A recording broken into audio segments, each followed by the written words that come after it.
So hello everyone, कैसे हो आप सभी। मैं अनुज कुमार। ये जो क्लास रहेगी आपकी, यह मास्टर क्लास मैथ्स के लिए रहेगी। ये सबसे अच्छी सीरीज मानी जाएगी आपके लिए। तो जो तैयारी कर रहा है UP police, SSC, railway, bank और स्टेट एग्जाम, कोई भी एग्जाम देना आप, उसके लिए सबसे बेस्ट ये सीरीज रहेगी, जिसका नाम है मास्टर क्लास मैथ सीरीज। ठीक है, जिसने अभी मैथ शुरू किया है उसके लिए भी ये बेस्ट कंटेंट रहेगा। ठीक है, वो यहाँ से प्रिपरेशन कर सकता है अपनी प्रॉपर और सीख सकता है। ठीक है, और एग्जाम को फोड़ सकता है। तो ऐसा पढ़ो जो एग्जाम हॉल में आपका पूरा साथ दे, वरना सब बेकार है। ठीक है, तो ऐसा पढ़ना चाहिए हमें जो एग्जाम हॉल में आपका काम आ सकता है, आपको अप्रोच याद हो में, तो वही पढ़ना चाहिए एग्जाम हॉल में, वरना वहाँ पर कुछ मतलब नहीं रहता। ठीक है, पढ़ने का। तो सीखते हैं। तो ये मैथ्स के लिए बेस्ट कंटेंट रहेगा। कॉन्सेप्ट अच्छे तरीके से सिखाई जाऊंगा, तो एक्सप्लेनेशन बहुत अच्छा मिलेगा आपको। यहाँ पर कैलकुलेशन कैसे करनी है मैथ्स के लिए, तो ये भी सिखाई जाएगी। ठीक है, तो बेसिक रहेगा, बहुत ही अच्छा आपको सीखने को मिलेगा। बहुत अच्छे अच्छे क्वेश्चन भी करेंगे हम यहाँ पर। तो ये देखिए जरा, देखो ये सीरीज जो उनके लिए है स्पेशल, जिनका मैथ्स अभी कमजोर है। ठीक है, या फिर सिलेक्शन की फाइनल मेरिट में 1 मार्क्स या 2 मार्क्स से रह रही है, तो वे बंदे उस इस सीरीज को देख सकते हैं, प्रॉपर देख सकते हैं, और बहुत अच्छा आपको कंटेंट यहाँ पर मिलेगा। ठीक है, तो अब मैथ की टेंशन आपकी खत्म हो जाएगी। तो मैथ्स प्रॉपर मैं यहाँ पे करवाऊंगा आपको, एक एक क्वेश्चन पूरी सीरीज पढ़ाऊंगा, बहुत सारे क्वेश्चन करेंगे हम यहाँ पर। तो देखते हैं, ये हमारी पहली क्लास है मैथ्स की। तो पहला क्वेश्चन देखिए दोस्तों, कैसे करना है। तो पहला क्वेश्चन देखिए आप, ये हमारे पास पहला क्वेश्चन है। तो इसने पहला तो मैं आपको सब कुछ सिखाऊंगा कि कैसे पढ़ना है, क्वेश्चन को कैसे करना है डील। ठीक है, तो देखते हैं। देखो ये क्वेश्चन हमें दिया है, इसने पूछा कि प्रसार में इकाई अंक बताइए। ठीक है, तो इकाई अंक पूछ रहे हैं हमसे। तो देखो ध्यान से, इकाई अंक क्या होता है कि जो भी हमारे पास, मान लीजिए यहाँ पर कोई भी कितनी भी बड़ी संख्या क्यों ना हो, ठीक है, और आखिरी में 3 दे दिया, यहाँ पर उसके ऊपर क्या दे दिया, कोई घात दे दी, पावर दे दी उसकी। तो हमें इतनी बड़ी संख्या से कोई मतलब नहीं होता। जो यहाँ पर लिखा कितनी बड़ी संख्या, अगर मैं सिखाऊँ आपको, देखो जरा, ये इतनी बड़ी संख्या ना, तो ये इतनी बड़ी संख्या यहाँ पर लिखी होगी, इसका कोई मतलब नहीं होता। ठीक है, केवल केवल हमें क्या लेना पड़ता है, जो सबसे आखिरी में जो लिखा होता है 3, तो उससे ही हमें हमें क्या मिलता है, इकाई अंक मिलता है। ठीक है, तो जो जो क्वेश्चन है इसको देखिए। तो ये क्वेश्चन देखिए कैसे करेंगे, देखिए भाई। अब देखो ध्यान से, इसने क्या कहा, 7 है, 8, 9, 4, 5, 3, 2। तो ये क्वेश्चन ऐसा है। ठीक है, और उसकी पावर कुछ भी दे दी इसने। ध्यान से सीखना, देखो कितना जल्दी आंसर आएगा। तो इससे कोई मतलब नहीं हमारा, हमारा किससे, इससे जो डिजिट दे रखी है ना, इससे कोई मतलब नहीं होता। मतलब कि केवल किससे है, 2 से। तो यहाँ पर हम 2 को लेंगे, और 2 की पावर कितनी बनी, अब देखते हैं 2 की पावर कितनी बनी। तो मल्टीप्लाई करते हैं, 15 चौके 60 हो गए, 3 चौक 12 हो गया। ठीक है, 12 चक्की 72, यानी कि 720 हो गया। कितना हो गया, 720 हो गया। इसका मतलब है कि जो 2 की पावर 720 है, वही डिसाइड करेगा कि इकाई अंक कौन सा होगा। ठीक है, इतनी बात समझ में आ रही है आपकी। तो इकाई अंक कौन सा होगा वही डिसाइड करेगा। तो देखो ध्यान से कॉन्सेप्ट सीखिए, अगर 2 की पावर कुछ भी हो, ठीक है, तो हमेशा क्या करते हैं, उसको 4 से भाग करते हैं। क्या करते हैं, 4 से भाग करते हैं। ऐसा मैं बताऊंगा आपको क्यों होता है। तो 4 से भाग करो भाई, भाग करने पर आपको मिलेगा 18 चौक 72, यानी कि 180 आ जाएगा। ठीक है, तो इसका मतलब है यदि 2 की पावर 4 हो, तो उसका इकाई अंक कितना होता है, उसका इकाई अंक कितना होता है, अगर 2 की पावर 4 होते हैं तो उसका इकाई अंक होता है 6। कितना होता है, 6 होता है, अगर 2 की पावर 4 हो। ठीक है, निकाल भी सकते हो आप, 2 को 4 बार गुणा कर दो, कितना जाता है, 6। ठीक है, तो यानी कि 6 इसका क्या हो जाएगा, इकाई अंक। तो इसलिए इसका भी क्या हो जाएगा, इसका इकाई अंक कितना हो गया, 6। देखो 6 हो गया अंदर, और 6 की पावर कुछ भी करते हो आप, याद रखना, 6 की पावर कुछ भी करते हो तो हमेशा इकाई अंक क्या होता है, 6 होता है।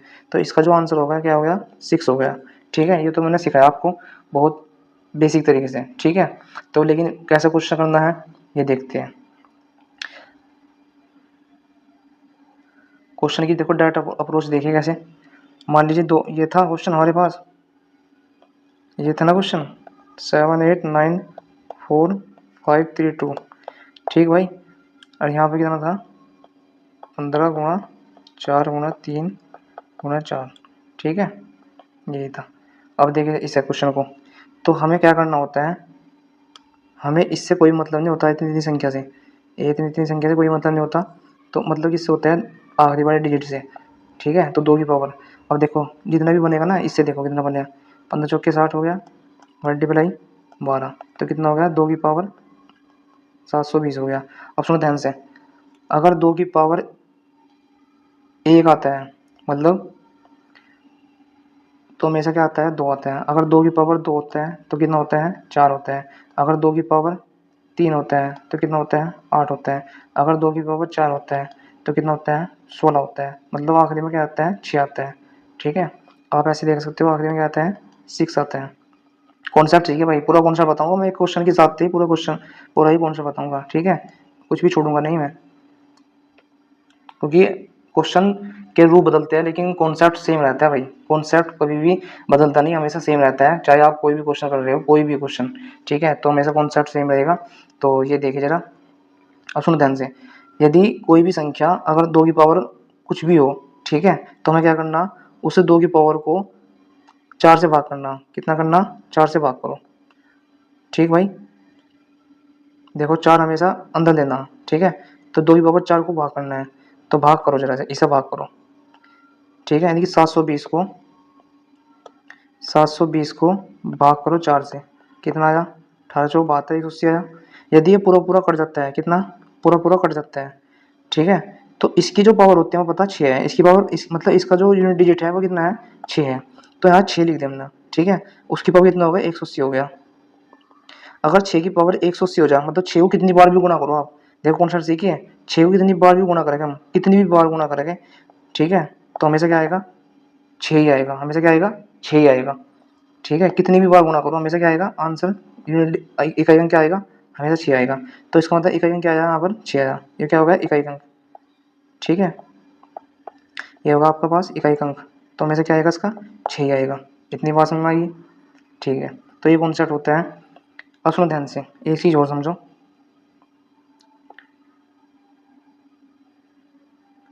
एक चीज़ और समझते हैं यहाँ पर भाई, पूरा बेसिक बताऊंगा बिल्कुल पूरा, बिल्कुल कुछ भी छोड़ूंगा नहीं बिल्कुल भी, ठीक है, सब चीज़ सीखते चलेगा भाई हम यहाँ पर। सपोज दैट 2 की पावर मैंने ले लिया 18 ले लिया, ठीक है, तो ये पूछ रहा कि इकाई में बताओ। अब समझो ध्यान से, क्या पूछ रहा है इकाई में पूछ रहा है, तो कैसे निकालेगा भाई, देखो शॉर्ट ट्रिक देखो कैसे निकालेंगे भाई, जो भी है ना उसकी पावर उसे किससे भाग करो 4 से, किससे भाग करो 4 से, समझाऊंगा देखो ध्यान से सीखना। तो 4 से भाग करा 4 चौक 16 हो गया, बचा कितना 2 बचा, तो 2 की पावर 2 अलग से लिखना, ठीक है। देखो यहाँ पर देखिए, इसकी मल्टीप्लाई करने पे तो 16 हो गया, दो 4 चौक 16, तो हमारे पास कितने थे ऊपर 18 थी पावर, ठीक है, तो 2 बची होगी इसका मतलब, तो 2 को हमने क्या लिख दिया सेपरेट लिख दिया, ठीक है। अब समझो ध्यान से बात को, ये जो है अगर 2 की पावर 4 है तो हमेशा इसका यूनिट डिजिट कितना होता है 6, कितना होता है 6, चाहे इसकी पावर कितनी भी हो तो 6 आ गया यहाँ पर। और इसका मतलब क्या है मल्टीप्लाई, इसका मतलब क्या है मल्टीप्लाई, 2 की पावर 2 की मतलब कितना होता है 4 होता है, तो 6 चौक 24 हो गया, तो यूनिट डिजिट कितना आया 4 आया, तो मतलब इकाई अंक कितना हो गया इसका 4 हो गया, ठीक है। इकाई अंक कितना हो गया इसका 4 हो गया। इतनी बात समझ में आएगी, आगे समझ में इतनी बात। तो अगला एक और क्वेश्चन देखते हैं हम, चलो आप ही बताओ, कुछ भी क्वेश्चन बताओ आप, एक और क्वेश्चन देखते हैं। मान लीजिए सपोज दैट अगली बार ये कह रहा है कि मैं तो ऐसे नहीं लेता हूँ, मैं तो ऐसे लूँगा कि 2 की पावर 39 ले लिया इसने, ठीक है, तो अब बताइए क्या कैसे करेंगे। तो यही बिल्कुल तरीका है, कुछ भी ले हमेशा कुछ भी करेगा आप तो ऐसा ही करना आपको, या फिर ऐसा करो, चलो एक और क्वेश्चन देखते हैं, 2 की पावर 39 लेते हैं, तो 2 को 4 से भाग करो, मतलब 39 को 4 से भाग करोगे, 4 नाम 36, बचे कितने 3 बच गए, तो 2 की पावर 3 अलग से लिख दिया। तो इसकी हमेशा क्या होता है, इसका इकाई अंक 6 हो गया, और 2 की पावर 3 की वैल्यू मैंने बताई थी आपको पीछे, कितना होता है 8 होता है, तो 6 अट्ठे 48, 6 अट्ठे 48, ठीक है। अब देखो 8 आ गया, तो यूनिट डिजिट कितना है इसका 8 आया, मतलब इकाई अंक कितना आया इकाई अंक कितना आ गया भाई, 8 आ गया। इतनी बात समझ में आ गई, ठीक है। तो अब आप कहोगे कि ये तो 39 हो गया, कुछ बड़ी संख्या आए तो फिर कैसे निकालेंगे, तो मैं कहता हूँ बड़ी संख्या ले लेते हैं भाई एक बार, ठीक है, बड़ी संख्या ले लेते हैं हम। अगला देखिए, सब कुछ बताऊंगा भाई, सब कुछ, बिल्कुल कुछ भी प्रॉब्लम नहीं रहेगी, कुछ भी कॉन्सेप्ट बिल्कुल ऐसा नहीं रहने का जो आपके कॉन्सेप्ट समझ में आए, हमेशा सब क्वेश्चन मतलब सब कुछ कर सकते हो आप। मान ली दो की पावर है, ठीक है, मैं दो क्यों ले रहा हूँ यहाँ पर, कुछ भी संख्या ले लेते हैं आप, 4 5 कुछ भी ऐसे ले लिया, केवल हम दो को पकड़ रहे हैं पहले, ठीक है। यहाँ पे लिख दिया मैंने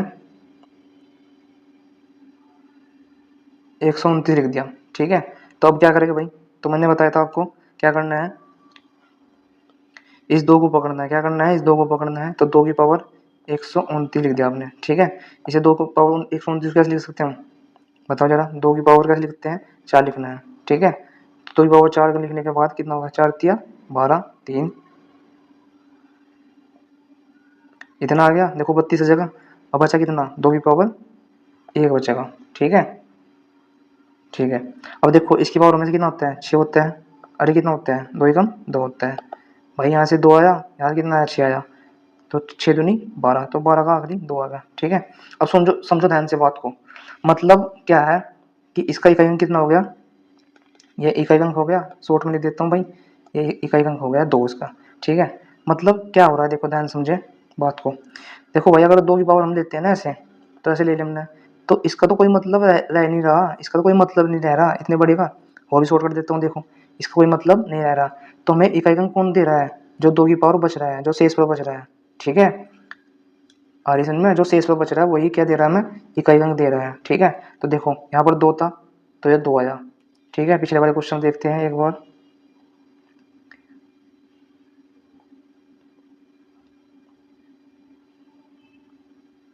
देखो यहाँ पर क्या था, यहाँ पर हमारे पास 0 बन रहा था, ठीक है, कोई भी शेष पर नहीं रहा था, तो इसलिए 6 आ गया तुरंत, ठीक है।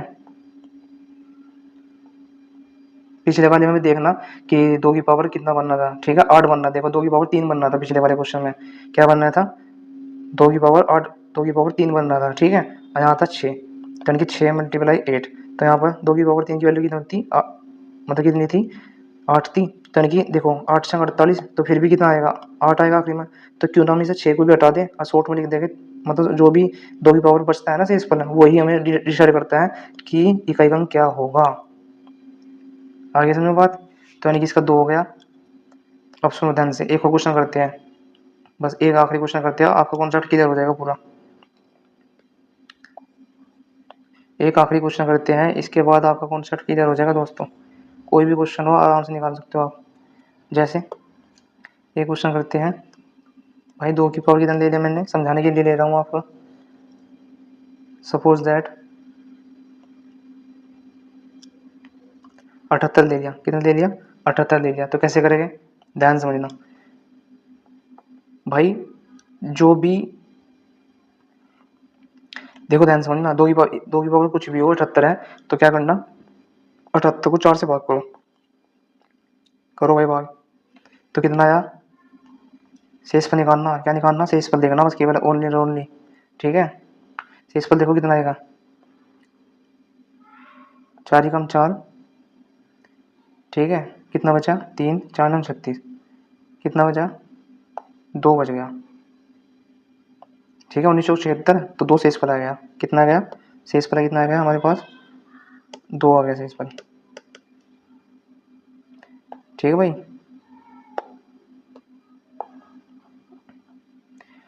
तो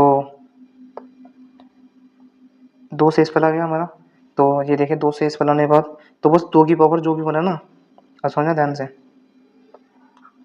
जो 2 की पावर आपके पास है, जो शेष पर बचा है वो, और जो 2 की पावर शेष पर है जो, ये क्या है, शेष, ठीक है।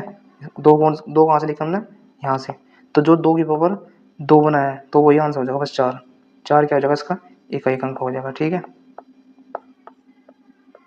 ये कॉन्सेप्ट है भाई, 4 इसका इकाई अंक हो जाएगा, बहुत समझ में आएगा, ठीक। तो ऐसे करने होते हैं क्वेश्चन, बहुत तेज़ी के साथ, बहुत आराम से, बहुत ही क्लियर कॉन्सेप्ट से करना आपको, ठीक है, जो एग्जाम हॉल में आपका बहुत बहुत सहायता कर सके। तो नेक्स्ट क्वेश्चन करते हैं। तो ये क्वेश्चन देखिए भाई, ठीक है। तो ये क्वेश्चन देखते हैं। देखो क्या पूछ रहा है, इसका मान पूछ रहे हैं। तो देखो 625 है, ये तो आसान क्वेश्चन है, प्लस के 49 है, प्लस के 324 है, ये 361 हो गया। ठीक, तो निकालते हैं। 625 किसका होता है, 25 का, प्लस लगाओगे 49 किसका होता है, 7 का वर्गमूल। ठीक, 324 का वर्गमूल क्या होता है, 18 का, प्लस 361 किसका होता है, 19 का। तो जोड़ो भाई, 19 और 18 कितना हो गए, 37, 37 और 7 कितना हो गया, 44, ये हो गया 44, प्लस के 25 जोड़ो, 44 25 कितना हो गया, 69, कितना हो गया, 69 हो गया। तो आंसर कितना हो जाएगा भाई इसका, 69 हो जाएगा। बोलो आए ना, आंसर कितना हो जाएगा इसका, 69। तो ये तरीका होता है। देखो जो हमारी कैलकुलेशन की जो वीडियो नेक्स्ट आएगी ना, मतलब जो नेक्स्ट सीरीज में अनुसार आएगी, ठीक है, तो कैलकुलेशन की, तो मैं ना आपको क्या करूँगा, कैलकुलेशन की वर्ग स्क्वायर निकालने, ठीक है, स्क्वायर निकालने स्पीड के साथ, अब भाई अंडर रूट निकालने, ठीक है, अंडर रूट निकालने बहुत ही बिल्कुल बेसिक तरीके से सिखाऊंगा, ऐसा आपने कभी नहीं पढ़ा होगा। ठीक है, ये मेरा वादा है, बहुत ही बिल्कुल बेसिक तरीके से, बहुत ही तेजी के अनुसार, कितना भी बड़ा क्वेश्चन क्यों ना हो, वो आप सेकंडों में निकाल सकते हो। तो अगला क्वेश्चन करते हैं, वो वीडियो जरूर देखना। अगला क्वेश्चन करते हैं दोस्तों,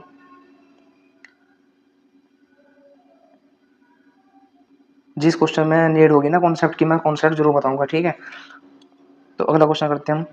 ये कह रहा है कि एक पंक्ति में 6 विषम संख्या है, अर्थात A B C D E F ये संख्या है। यदि प्रत्येक संख्या में अपने पहली संख्या अपनी पहले वाली संख्या से 2 की वृद्धि हो जाती है, तो पहला क्वेश्चन ध्यान से पढ़ना है।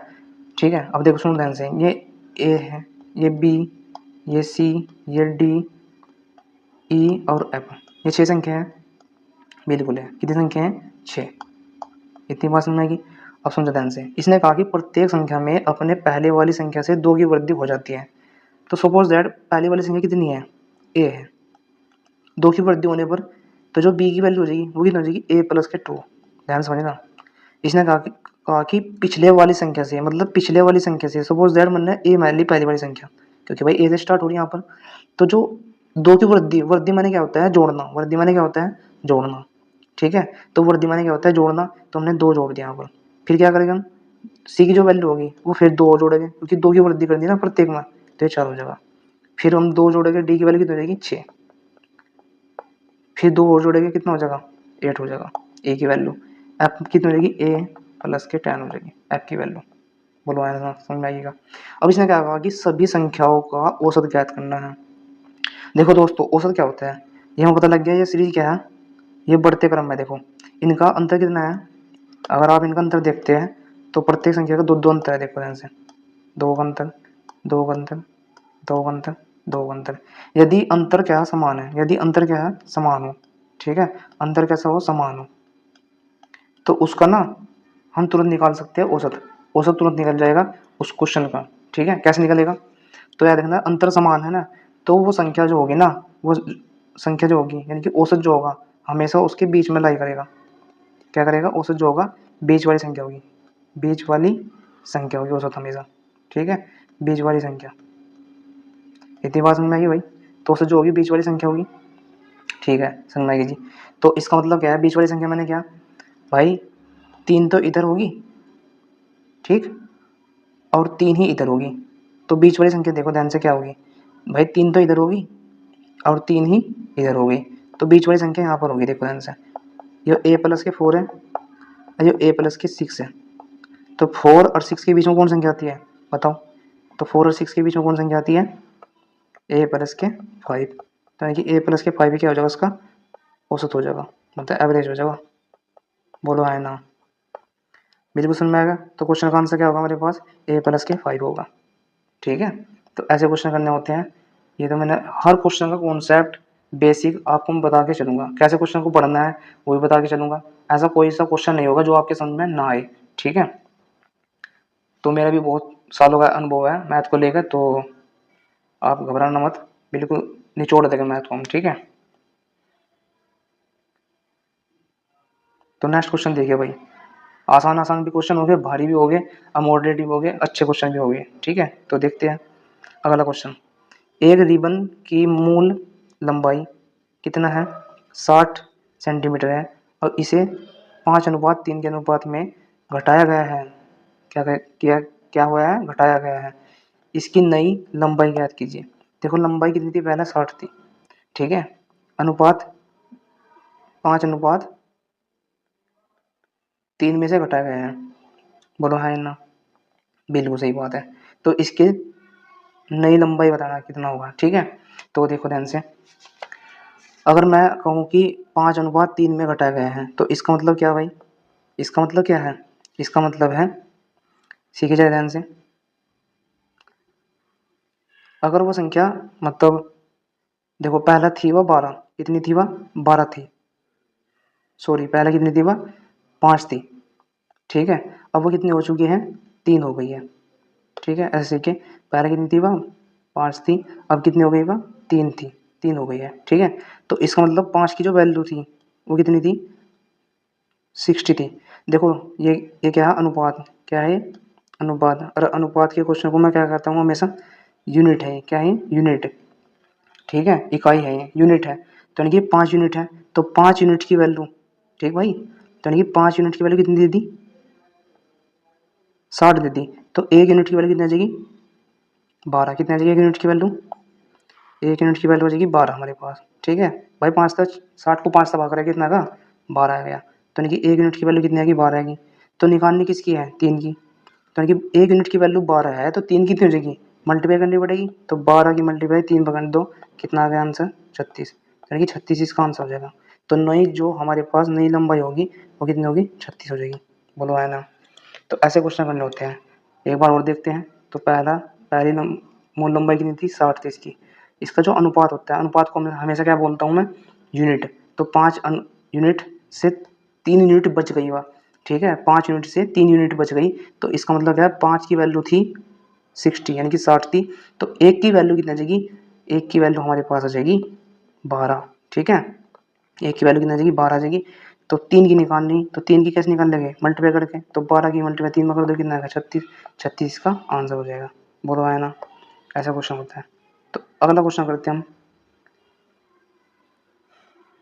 देखिए ये क्वेश्चन क्या है, सरलीकरण का क्वेश्चन है, सिंप्लीफिकेशन का क्वेश्चन है। तो करते हैं क्वेश्चन, कैसे करना होता है क्वेश्चन को ध्यान से सीखिए। पहले एक बार मैं सिखाता हूँ आपको कैसे क्वेश्चन करना होता है। तो 12 50 माइनस के 20 माइनस के 12 भाग 5 प्लस 9 गुणा 2 माइनस के 17, ये है। देखो सबसे पहले करते हैं हम लाइन ब्रैकेट, क्या करते हैं, तो पहले सीख ही लेते हैं। पहला क्वेश्चन करते हैं, फिर मैं सिखाता हूँ आपको, ठीक है। पहला क्वेश्चन करते हैं। क्वेश्चन कैसे करना होता है, देखिए सबसे स्मॉल ब्रैकेट क्या होता है आपके पास, ये वाला होता है, ये वाला। उससे पहले ब्रैकेट होता है लाइन ब्रैकेट, ठीक है, रेखा कोष्ठक बोलते हैं इसे। फिर से बोलते हैं छोटा कोष्ठक। फिर एक और कोष्ठक होता है, इसे बोलते हैं मझला कोष्ठक। देखो यह है रेखा कोष्ठक, सीख लेते हैं एक बार। यह है छोटा कोष्ठक, कोष्ठक माने ब्रैकेट।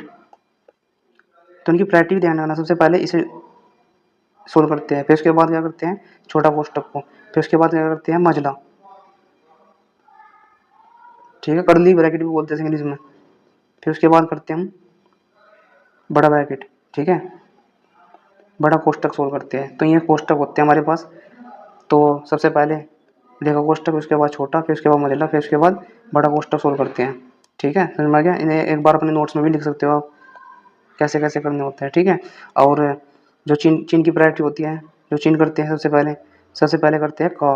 अगर का कहीं भी आए तो का मतलब होता है गुणा, का मतलब क्या होता है गुणा निशान, ठीक है। उसके बाद करते हैं हम भाग, ठीक है, उसके बाद करते हैं हम गुणा, उसके बाद करते हैं हम प्लस, प्लस करते हैं, फिर करते हैं हम माइनस, क्या करते हैं माइनस करते हैं। इतनी बात समझ में आ गई, चलो ठीक है। तो अब मैं इसको मिटा रहा हूँ क्वेश्चन करने के लिए, स्पेस चाहिए मुझे, तो अपना नोट्स में लिख सकते हो आप इस चीज़ को, ठीक है। तो क्वेश्चन कीजिए, देखिए कैसे करना होता है क्वेश्चन को। देखो सबसे पहले हम छोटा ब्रैकेट देखते हैं। तो छोटा ब्रैकेट कहाँ पर है, यहाँ पर है, देखो यहाँ तक छोटा ब्रैकेट आपका। तो पहले क्या करते हैं मल्टीप्लाई इसमें भी, क्योंकि मल्टीप्लाई आता था इसमें पहले, ठीक है, चिन्ह में। तो 9 की गुणा 2 में करो, कितना का 18, 18 माइनस के 17, ठीक है, प्लस के 5, 18 में था 17 का कितना बच गया 1, ठीक है, प्लस का 5, तो कितना हो गया 6 हो गया। तो यहाँ तो आ गया 6। अब देखो ध्यान से, इस पूरे ही ब्रैकेट से कितना मिला, 6 मिला। कितना मिला, 6 मिला। तो भा 12 को भाग करना 6 से, कितना आ गया, 2 आ गया। अब देखो 20 शुरू में क्या लिख रखा, देखो इसके सामने शुरू में 20 लिख रखा था, 20 माइनस के 2 तो कितना आ गया, 18। अब समझो ध्यान से, 50 में से 18 गए तो कितना आ गया, 32 आ गया। तो आंसर क्या हो जाएगा इसका, 32 हो जाएगा आंसर। तो आंसर क्या हो जाएगा दोस्तों, 32 हो जाएगा इसका आंसर। ऑप्शन नंबर 4 हो जाएगा। ठीक है, तो ऐसा क्वेश्चन करना होता है। अब देखो ध्यान से, मैं कैसे करता हूँ क्वेश्चन को, मेरा तरीका ये तो मैंने आपको बेसिक बताया कि ऐसे ऐसे होते हैं। मैं कैसे करता हूँ ये देखिए जरा।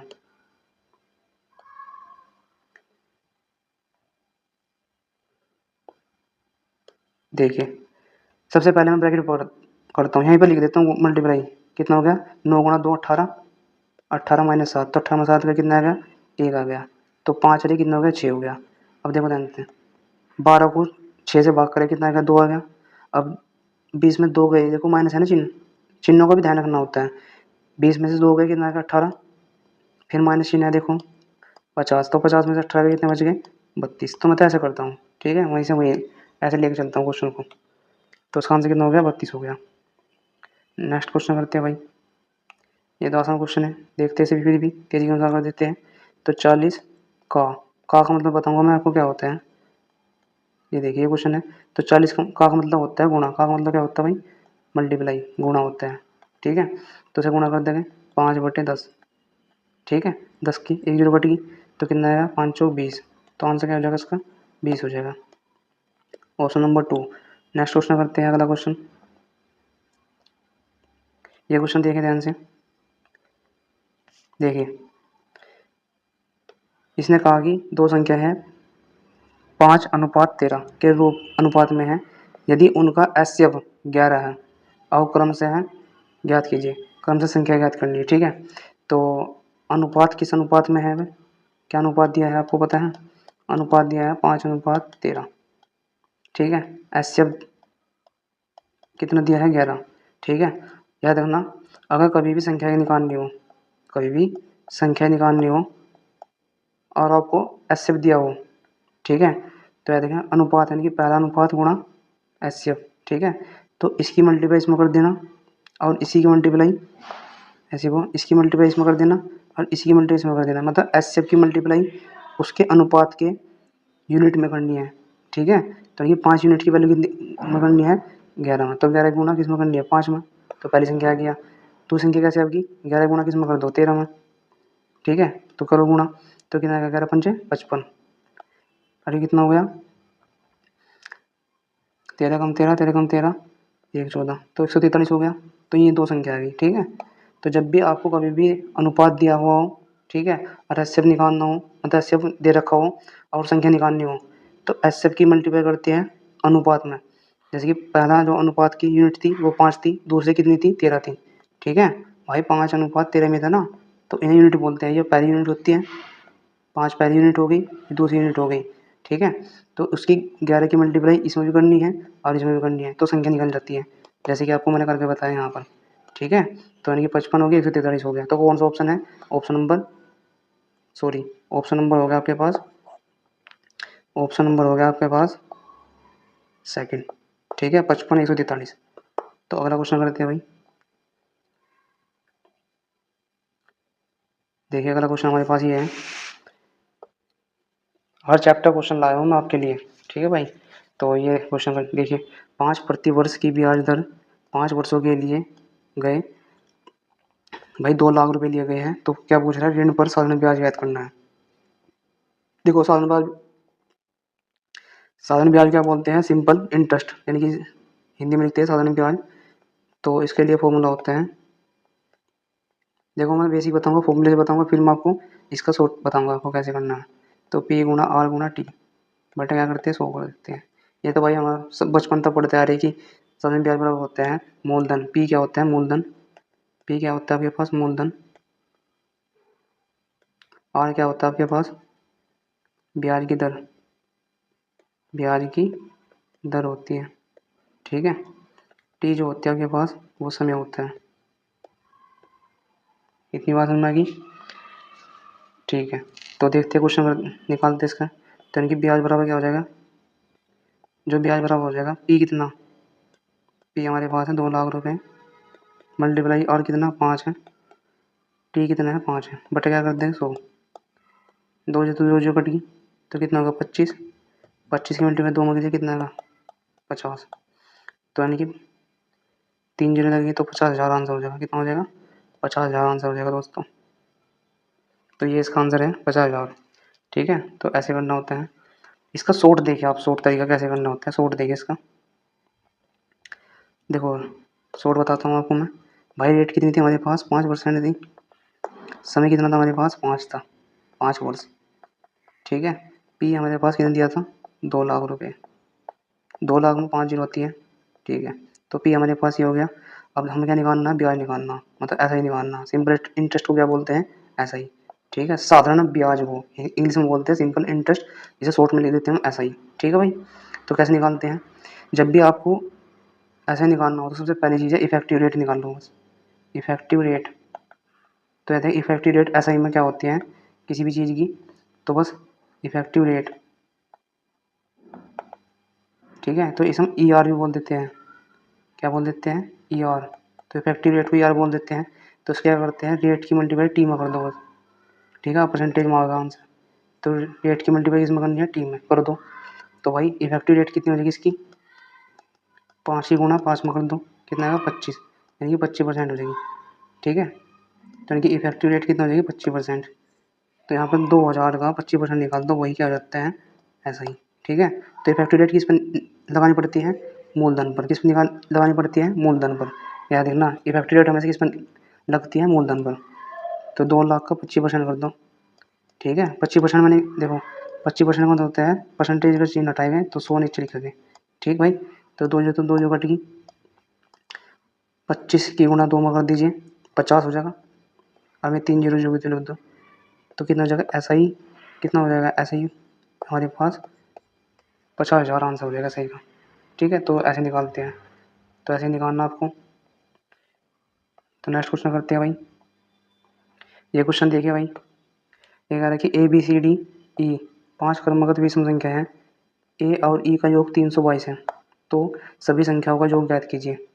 तो करते हैं भाई, सबसे पहली चीज़ ये कैसी है संख्या है, ये कैसी संख्या है, विषम है। कौन सी विषम है, क्रमगत विषम है। तो मतलब इसका है कि पहले है ए, उसके बाद है बी, उसके बाद सी, उसके बाद डी, उसके बाद ई। बोलो है ना, ठीक है, ठीक है जी। तो इसका मतलब है हमारे पास, निकालते क्वेश्चन को कैसे निकालते हैं देखिए ध्यान से। तो ए का, ए और ई का जो योगफल है वो 322 दिया है। ठीक है, अगर ये कैसी ये संख्या है, कर्मगत है। कैसी संख्या है, कर्मगत। ठीक मेरे भाई, अगर कोई भी संख्या कर्मगत हो, ठीक, और उसका क्या निकालना हो, औसत। क्या निकालना हो, औसत निकालना हो। मैं बताऊंगा, देखो ध्यान से कैसे करना क्वेश्चन है। तो याद रखना औसत निकलता है बीच की संख्या। कैसी होती है, बीच की संख्या।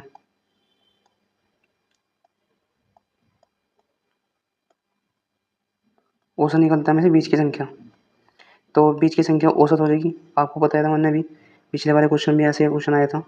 तो ए बीच की संख्या कैसे निकलेगी, औसत कैसे निकालते हैं, बीच की संख्या हो जाएगी। ठीक है, तो देखिए बीच की संख्या कैसे निकलती है। तो बीच की संख्या में से कौन सी है, इनमें से बीच की संख्या बताओ कौन सी है, सी हो जाएगी।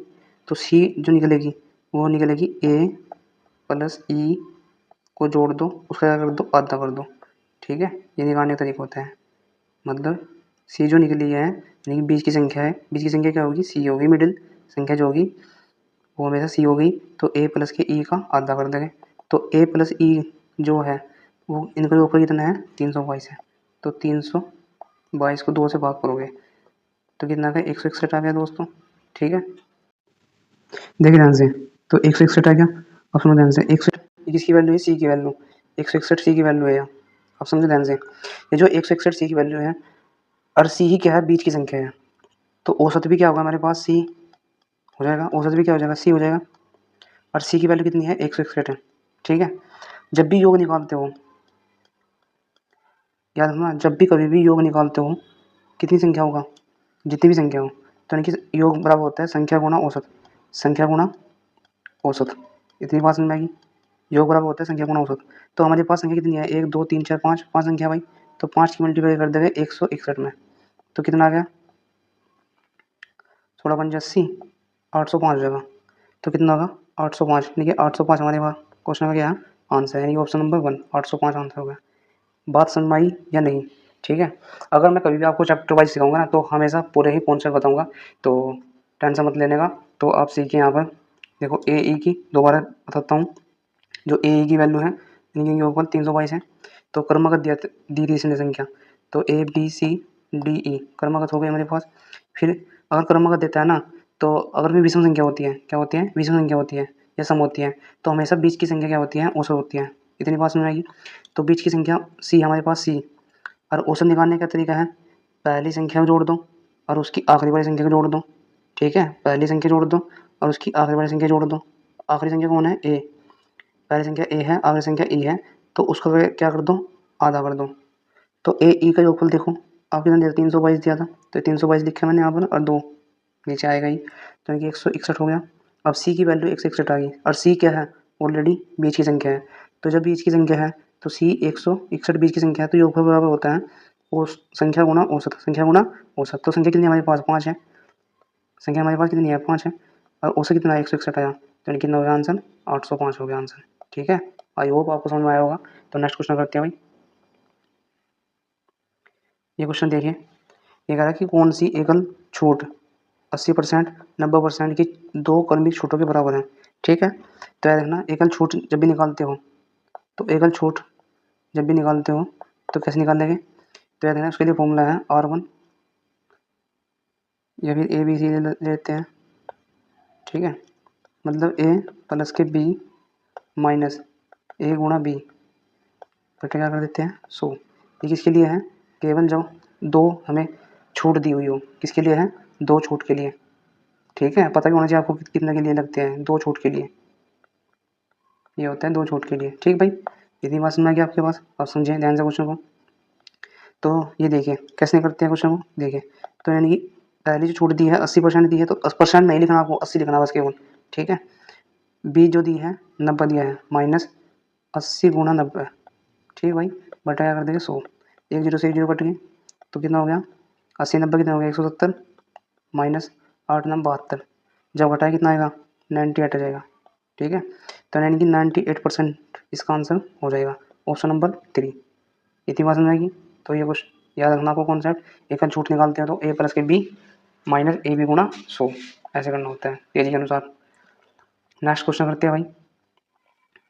तो देखिए ध्यान से कैसे करेंगे। देखो ये कह रहा है कि 3300 रुपये पर 10% प्रति वर्ष की दर से 2 वर्षों का चक्रवृद्धि ब्याज निकालना। तो चक्रवृद्धि ब्याज निकालने के लिए क्या हमारे पास है, इफेक्टिव रेट काम आएगी, ठीक है। तो इफेक्टिव रेट कैसे निकालेंगे, ये भी देखिए जरा ध्यान से। तो सबसे पहले बेसिक देखते हैं, आपने पढ़ा होगा ए बराबर पी इंटू 1 प्लस आर बटे 100, उसकी पावर कर देते हैं टी। ये तो आपने फॉर्मूला पढ़ा होगा भाई, ये तो आपके पास क्या हो गया, फॉर्मूला हो गया, जहाँ ए क्या है, मिश्रधन, ठीक है। ये क्या होता है, मिश्रधन, और जो मिश्रधन होता है वो मूलधन, चलो सर बता देता हूँ, मूलधन प्लस ब्याज क्या होता है, ठीक है। चाहे चक्रवृद्धि ब्याज हो, चाहे आपके पास सिंपल इंटरेस्ट हो, ठीक है। तो मूलधन में जब भी आपके पास ब्याज जुड़ जाएगा तो उसे मिश्रधन बोलेंगे, ठीक है। तो पी होता है मूलधन, आर होता है परसेंटेज, ठीक है। आर हमारे पास क्या है, रेट होती है, रेट को बोलते हैं दर। टी होता है हमारे पास समय, तो हमारे पास टी समय हो गया। तो इतनी बात समझ में आ गया। तो ये इसका कॉन्सेप्ट, मतलब ये इसका फॉर्मूला का एक्सप्लेनेशन, ठीक है। आगे देखिए कैसे करना होता है क्वेश्चन को, ये आप नोट कर सकते हो। चलिए रहने देते हैं, नीचे क्वेश्चन करते हैं। तो ए बराबर क्या होगा आपके पास, जो ए बराबर है आपके पास, पी कितना है 3300 है, ठीक। आर कितना है 10%, तो यानी कि 1 प्लस के 10 बटे 100, टी कितना है 2 वर्ष, एक जीरो से एक जगह कट गई, तो 10 की मान किस में कर देंगे, एक में, 10 की कम 10 एक 11, ठीक भाई। तो 3300 प्लस 11/10 होगा, और पावर कितनी थी, 2 थी, तो इसे हम 2 बार लिखेंगे इसका मतलब। ठीक है, 2 जीरो तो 2 जीरो कट गई ऑप्शन का ध्यान से। तो मतलब 33 की मल्टीप्लाई किसमें करनी है, 11 की मल्टीप्लाई में करते कितना होता है, 121 होता है। ठीक बात है, तो उसकी मल्टीप्लाई करते हैं भाई। कैसे करते हैं मल्टीप्लाई, मैंने सिखाया था। अगर आपके पास मल्टीप्लाई करने में दिक्कत आती है तो सबसे बेस्ट मैंने आपको एक वीडियो सीरीज चला रखी, कैलकुलेशन मास्टर सीरीज। ठीक है, कैलकुलेशन कैलकुलेशन मास्टर सीरीज। ठीक भाई, मास्टर मास्टर क्लास सीरीज चला रखी, तो वो देखना। मल्टीप्लाई पहली वीडियो जो मिलेगी आपको वो मल्टीप्लाई की मिलेगी। ठीक है, तो उसमें ना बहुत ही बिल्कुल अच्छी तरीके से सिखाया गया मैंने कैसे मल्टीप्लाई करते हैं विद इन सेकंड। ठीक है, एक ही लाइन में आंसर दोगे आप, ये नहीं करना पड़ेगा कि 33 यहाँ पर लिखोगे 121 यहाँ पर लिखोगे आप, ऐसे ऐसा तरीका नहीं है, बिल्कुल एक ही लाइन में आंसर दोगे। तो मैं यहाँ पर भी करके दिखाऊंगा आपको। तो सबसे पहले क्या करते हैं, ये देखिए कैलकुलेशन कैसे करते हैं फास्ट। तो इसकी मल्टीप्लाई में करते हैं भाई, 1 दिया 3 3 लिख दिया, फिर इसकी मल्टीप्लाई में करते हैं और उसके पीछे वाला चलता है पीछे। ठीक है, तो यानी कि 1 दिया 3 2 दिया 6 6 3 कितने हो गए, 9 हो गया। ठीक है, अब क्या करते हैं, अब 2 की मल्टीप्लाई 3 में करते हैं, 1 की मल्टीप्लाई 3 में करते हैं, 2 3 6 3। ठीक है, देखो इसकी मल्टीप्लाई हमने कर दिया इसमें, 1 मिनट सीखो। इसकी मल्टीप्लाई में कर दिया तो 3 आ गया। अब इसकी मल्टीप्लाई में करेंगे, इसकी मल्टीप्लाई में करेंगे। ठीक है, तो कितना आ गया, 3 2 6 9 आ गया, तो 9 आ गया भाई, 9 लिख दीजिए। ठीक है, अब क्या करेंगे हम, अब इसकी मल्टीप्लाई इसमें, इसकी मल्टीप्लाई में, 2 3 6 3 9 आ गया। ठीक है, 3 निकम 3 आ गया, तो इतना आ गया 3993। ठीक है, तो 3993 आ गया। अब देखो ध्यान से, ये है ए की वैल्यू, इसकी वैल्यू है ए की वैल्यू। अब मैंने कहा था ब्याज निकालना, तो ब्याज जब भी निकालते हैं कैसे क्या करते हैं, ब्याज में जो मिश्रधन होते हैं, मिश्रधन बोलते हैं ए यहाँ पर। ठीक है, माइनस के पी, तो मिश्रधन कितना हमारे पास 3993 माइनस 3300 हमारे पास क्या है, मूलधन है, तो 3300 हमारे पास मूलधन है। तो घटाइए कितना आएगा, 693 आएगा, 693 आएगा। तो भाई इसका आंसर 693 आंसर हो जाएगा इसका। ठीक है, तो ये तो बेसिक था इसका, ये तो है बेसिक। ठीक है, अब मैं आपको, नोट कर लिया आपने, ये तो बेसिक सीख लिया होगा आपने। मैं आपको ना तुरंत इसका शॉर्ट ट्रिक बताता हूँ, जो मैं आपको शॉर्ट ट्रिक बताता हूँ कैसे करना होता है क्वेश्चन को। चलो क्वेश्चन देखते हैं पहले एक बार। देखिए भाई, पी हमारे पास कितना है, 3300 है। अब शॉर्ट ट्रिक देखना कैसे करता हूँ मैं क्वेश्चन को। ठीक है, तो मैं करता हूँ इफेक्टिव रेट से क्वेश्चन। आर कितना है, 10% है। टी हमारे पास कितना है, 2 वर्ष है। ठीक, इफेक्टिव रेट से करेंगे क्वेश्चन को, कैसे करेंगे, इफेक्टिव रेट से। इफेक्टिव रेट कैसे निकालते हैं, इफेक्टिव रेट निकलती है, अगर 2 वर्ष है, 2 साल के लिए इफेक्टिव रेट। ठीक है, कैसे निकालते हैं, ये वाला फॉर्मूला, ए प्लस के B plus A B multiply B upon 100, इससे निकल जाएगी। ठीक है, तो देखो ध्यान से, और कितना है, पहले साल 10%, दूसरे साल भी 10%। ठीक है, 10 गुना 10 कितना आ गया, 100, नीचे 100 होगा, एक जगह कट गई। ठीक है, तो कितना आया, 21% आया। तो इसकी इफेक्टिव रेट कितनी आएगी, 2 वर्ष की, 2 वर्ष की इफेक्टिव रेट कितनी आएगी, 21% आएगी। तो ब्याज निकालना, तो ब्याज निकालने के लिए कैसे करते हैं, ब्याज कौन से वाला ब्याज है, चक्रवर्ती ब्याज है। तो 3300 का इफेक्टिव रेट हमेशा किस पर निकलती है, मूलधन पर, तो मूलधन का कर दो 21%। ठीक भाई, तो 2 जीरो से 2 जीरो कट गई, तो बस 21 या 63 हासिल लगे 6, 21 से 63 और 6 69। बोलो आए ना, तो कितना जल्दी आंसर आया। तो ये ऐसा करना होता है क्वेश्चन को। ठीक है, तो यानी कि 693 आ जाएगा आंसर, तो जो ऑप्शन हमारे पास सेकंड बन जाएगा। तो अगला क्वेश्चन करते हैं। ये क्वेश्चन देखिए जरा, ये कह रहा है चक्रवृद्धि ब्याज है, एक धनराशि 82 वर्षों में दोगुनी हो जाती है। ठीक है, दोगुनी हो जाती है, कितने वर्षों में यह समान ब्याज दर से 8 गुनी हो जाएगी। तो करते हैं भाई, कौन सा ठीक है, यदि एक्स वर्ष है, ठीक है, एक्स वर्ष में एम गुनी हो रही कोई भी धनराशि। ठीक है, और किसके लिए है, चक्रवर्ती ब्याज के लिए, कौन सा ठीक है भाई। और वाई वर्ष है, वाई वर्ष में वही धनराशि और उसी समान ब्याज दर पर एन गुनी रहती है, कितनी गुनी रहती है, एन गुनी। तो उन इनके बेसिस पर रिलेशन होता है एक। कैसा रिलेशन होता है, क्या संबंध होता है, ये देखिए ज़रा। तो भाई ऐसा करना होता है, ये संबंध याद रखना आपको। जो हमारे पास होती है m, जो m की पावर होगी वो y होगी, और जो n की पावर होगी वो x होगी। ठीक है, किस में, साधारण ब्याज में, सॉरी चक्रवर्ती ब्याज में। ठीक है, तो m की पावर y होगी, n की पावर x होगी। बस ये करना आपको, क्वेश्चन आंसर तुरंत आ जाएगा। कैसे निकालोगे, देखो क्वेश्चन ये कह रहा है कि 82 वर्षों में ये टाइम है, अजय गुना है, यहाँ पर गुना, यहाँ पर एक तरफ लिख दो गुना। ठीक है, तो दो गुनी रहती है, और कितने वर्षों में मतलब टाइम निकालना। ठीक है, कितनी गुनी हो जाएगी, 8 गुनी। कितनी गुनी हो जाएगी, 8 गुनी। ठीक भाई, तो क्या निकाल लेंगे भाई, 2 की पावर जो गुना आया था ये, तो इसकी पावर क्या आएगी, टी आएगी, 2 की पावर टी आएगी, और जो 8 था उसकी पावर क्या आएगी, 82 आएगी। ठीक है, अब देखो ध्यान से, यहाँ बेस कितना है, 2 है, यहाँ बेस कितना है, 8 है। तो क्यों ना हम बेस 8 को 2 के बेस पे भी लिख दें। तो कैसे लिखेंगे, 8 क्या होता है, 2 की पावर 3 होता है, 2 की पावर 3 का मतलब होता है 8। ठीक है, यानी कि 2 का घन, 2 का घन कितना होता है, 8 होता है, उसकी पावर कर देंगे 82। ठीक, तो इसकी मल्टीप्लाई कर देंगे। याद है ना, जब भी कभी भी आपके पास ऐसा हो, ए की पावर m हो और उसकी पावर n हो, ठीक है, पावर की पावर पावर होती है, तो यानी कि इसका मतलब होता है घात की गुणा घात में कर देते हैं। तो m निचली घात थी, ऊपरी घात कितनी थी, 3, यानी कि n थी, तो कितना कर देंगे, ए की पावर m n हो जाएगा, मतलब गुणा हो जाएगी इनकी। तो इसके मतलब इसकी गुणा समझ जाएगी, तो 2 की पावर 3 गुणा 82 करेंगे, 3 गुणा 82 करने पर कितना आएगा, 3 दूनी 6, 8 तिया 24। ठीक है, और 2 की पावर टी हो गया। तो यानी कि यहाँ बेस कितना है, 2 है, यहाँ बेस कितना है, 2 है। तो टी की वैल्यू क्या मिल गई हमें, सीधे सीधे 246 मिल गई। तो टी की वैल्यू कितनी मिलेगी, 246 हो गई। तो टी की वैल्यू हो जाएगी 246। तो आंसर हो जाएगा इसका 246, ऑप्शन नंबर 3। ठीक है, तो ऐसे करना होता है, ये इसका कॉन्सेप्ट होता है, इसे आप नोट करना अपने फेयर कॉपी में, तो नोट कर सकते हो आप इसे, ताकि अगला क्वेश्चन आएगा आपके हेल्प हो सके।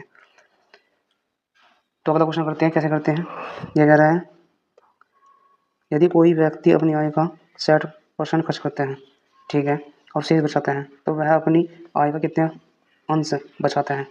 तो देखो, सपोज दैट जब भी कभी भी परसेंटेज वाला क्वेश्चन होता है, तो आय हमेशा क्या मानते हैं हम, 100%। कितना मानते हैं, 100 मानते हैं आय। ठीक है, तो आय हमारे पास कितना हो गया, 100 हो गई। अच्छा, खर्च कितना किया इसने, खर्च किया इसने 60। ठीक है, तो आय हमारे पास थी 100, खर्च कितना किया इसने 60, तो बचा कितना इसने, बचत कितनी होगी इसकी, भाई जो खर्चा है वो आय में से निकाल दो, तो कितना होगा, 100 माइनस 60, तो कितना हो गया, 40 हो जाएगा। अब ये पूछ रहा कि उसका अंश निकाल लो, मतलब उसका भाग निकालना, किसका, बचत का, कितने रुपये बचाता है वो। तो देखो, बचाए इसने कितने, 40, तो यहाँ लिखेगा हम 40, किस में से, किस में से बचाए इसने, आय में से। तो आय कितनी थी, 100। तो यार जब भी अंश निकालते हो ना, अंश अंश निकालते हैं तो वो बटे के रूप में निकलते हैं। तो अंश निकालते हैं मतलब भाग, अंश मैंने क्या होता है, हिस्सा, कितना हिस्सा, किसका, बचत का। तो यानी कि 40 ये आ गया। ठीक है, तो 1 जीरो से 1 जीरो कट गई, 2 से कट के 2, ये कितना आ जाएगा, 5। तो यानी कि 2 अनुपात 5 आ जाएगा। तो ये इसका आंसर हो जाएगा। ठीक है, और समझ में आएगा। एक बार वो देखते हैं भाई, आय कितनी मानते हैं हम, 100 मानते हैं। जब कभी परसेंटेज में खर्चा कितना हो गया, 60 का, बचत कितनी हुई, 100 में से 60 गए, कितने बच गए, 40 बच गया। तो हिस्सा निकालना, यानी कि अंश निकालना, बचत कितनी थी, 40 थी, पूरा हिस्सा कितना था, 100 का। तो यानी कि 40 ऊपर रखेंगे, हिस्सा जो होता पूरा वो नीचे रखेंगे, तो 100 कितना आ गया, 1 जीरो से 1 जीरो कट गई, तो 2 अनुपात 5 आ गया। तो आंसर कितना हो जाएगा मेरे पास, 2 अनुपात 5 हो जाएगा। ठीक है, ऑप्शन नंबर फर्स्ट इसका आंसर हो जाएगा। अगला क्वेश्चन करते हैं, एक दुकानदार 25% का लाभ अर्जित करते हुए 1600 रुपये में 80 पुस्तकें बेचते हैं। ये बहुत अच्छा क्वेश्चन है दोस्तों, कर करना। ठीक है, ट्राई करना आप पहले, मेरे से पहले ट्राई करना, फिर नहीं होगा तो मैं समझाऊंगा आपको। प्रत्येक पुस्तक का क्रय मूल्य क्या होगा, ये पूछ रहे हैं। तो एक दुकानदार 25% का लाभ अर्जित करते हुए 1600 रुपये में 80 पुस्तकें बेचते हैं। ठीक है, तो समझो ध्यान से। तो 80 पुस्तकें, जो 80 पुस्तक है उसने बेची कितने रुपये में, 1600 रुपये में बेची। ठीक है, 1600 रुपये में बेची उसने, तो मतलब एक पुस्तक कितने में बेची होगी, 20 रुपये में। बोलो आए ना भाई, एक पुस्तक कितने में बेची होगी उसने, 20 रुपये में। तो एक पुस्तक बेची उसने 20 रुपये में। इतनी बात समझ में आ गई? जी बिल्कुल आ गई। अब सुनो ध्यान से, इसने कहा कि प्रत्येक, ठीक है, हर मैथ में हर वर्ड का मतलब होता है प्रत्येक पुस्तक का क्रय मूल्य निकालना, ठीक है।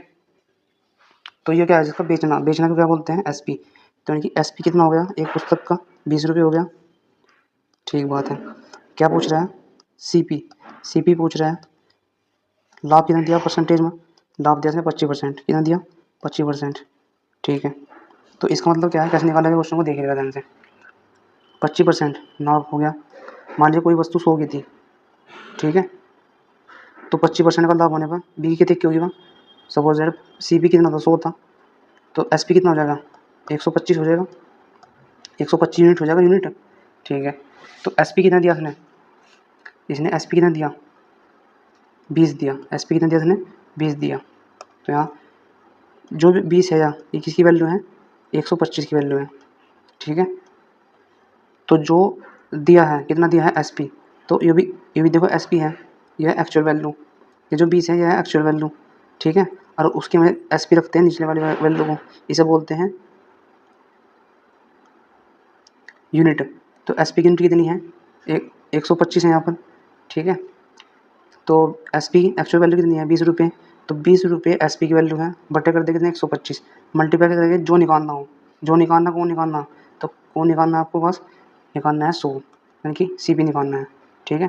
तो 25 चौके 100, 25 पंजे 125, 5 से कटा कितनी बार 4 बार, तो कितना आंसर आया 16, ठीक है। यानी कि 16 रुपये इसका आंसर हो जाएगा। तो एक पुस्तक की वैल्यू कितनी हो जाएगी 16 रुपये हो जाएगी। तो ऐसे निकालते हैं क्वेश्चन को, ठीक है। आई होप आपको समझ में आया होगा क्वेश्चन ही।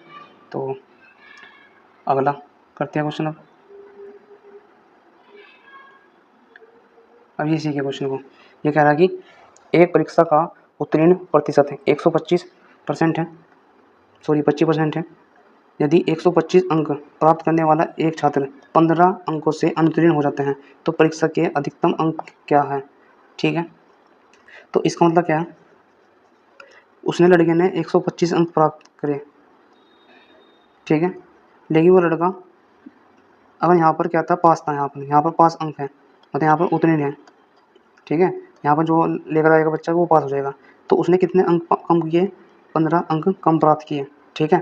अब वो लड़का क्या हो गया फेल हो गया, 125 नंबर लाने पर फेल है इसका मतलब, ठीक है।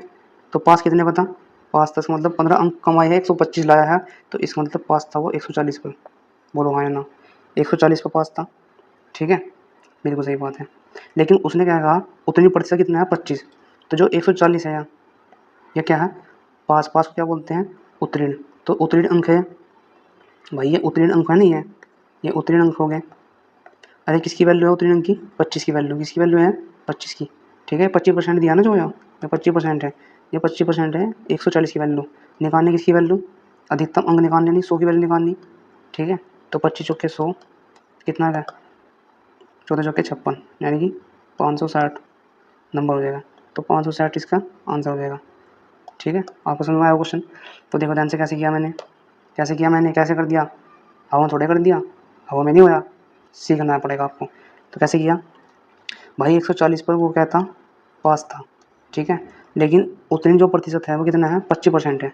तो मतलब पास की जो मतलब जितने भी नंबर आए होंगे 100 में से 25% क्या है 25% पे वो क्या है पास है। तो मतलब 140 पे यहाँ पर कह रहा है पास है, लेकिन यहाँ पर क्या है 25% है, तो यानी कि 140 जो वैल्यू है एक्चुअल वैल्यू वो किसकी है यूनिट में 25 की वैल्यू हुई, और निकालनी किसकी मुझे, क्योंकि 100 में से 25% नंबर लाएगा तो वो क्या हो जाएगा पास हो जाएगा, यानी कि उत्तीर्ण हो जाएगा, ठीक है। तो 25% की वैल्यू कितनी होगी 140, ठीक है, और 100 की निकालनी, तो 100 की निकालने मल्टीप्लाई करेंगे तो 25 चौके 100 कितना आ गया 14 चौके 56, एक जीरो लग जाएगी उसके सामने, तो कितना जाएगा 560, तो इसका आंसर कितना हो जाएगा 560। तो अगला क्वेश्चन करते हैं, देखिए ध्यान से अगला क्वेश्चन, ये साझेदारी का क्वेश्चन है। तो जी और एच ने साझेदारी में क्रमशः 60,000 का निवेश किया, यदि तीसरे वर्ष के अंत में 3,000 रुपये का लाभ मिलता है, ठीक है, तो लाभ एच का और जी से कितना अधिक है, ठीक है। तो देखो ध्यान से कैसे निकालते हो, तो लाभ बराबर होता है, याद रखना साझेदारी में लाभ का फॉर्मूला होता है निवेश, निवेश गुणा समय, निवेश गुणा समय, इस बात का ध्यान रखना, निवेश गुणा समय होता है, ठीक भाई।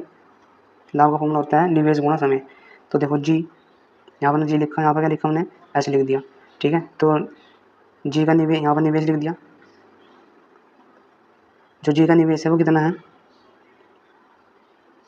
जी का निवेश है 4,000 रुपये, तो यहाँ 4,000 रुपये हो गया, ठीक है।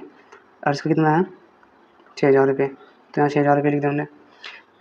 दोनों ही 3 वर्ष तक,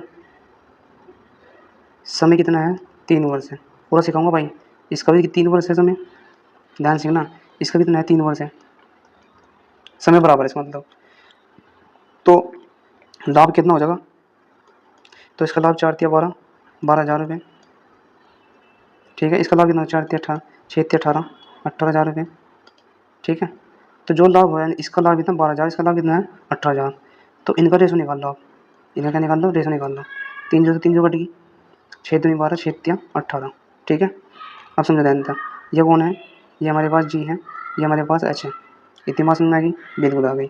तो क्या है, एच का भाग जी के से कितना अधिक है, भाई एच बड़ा है ना, देखो एच 3 है, यहाँ पर जी कितना है 2 है, ठीक है। तो देखिए ध्यान से कैसे करते हैं, टोटल कितना हो जाएगा, टोटल हो जाएगा मेरे पास 5, ठीक बात है।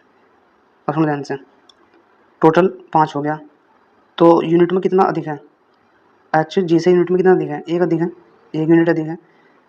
तो 5 की वैल्यू कितनी होगी, मतलब 5 की वैल्यू हो जाएगी 3,000, भाई 5 की वैल्यू कितनी हो जाएगी 3,000, 1 की वैल्यू कितनी हो जाएगी 600, ठीक है। तो क्योंकि हमें पता है, क्योंकि इसकी बी यूनिट जो अधिक है वो 1 यूनिट है, ठीक है। यहाँ 1 यूनिट की वैल्यू कितनी आएगी 600 रुपये आई है, तो इसका मतलब कितना अधिक हो जाएगा, क्योंकि 3 था ना, 3 जो है हमारे पास 2 से कितना अधिक है, 1 अधिक है, और 1 की वैल्यू कितनी आई 600 आई है, तो इसका आंसर जो हो जाएगा हमारे पास 600 हो जाएगा। तो कितना हो जाएगा आंसर इसका 600 हो जाएगा, ठीक है।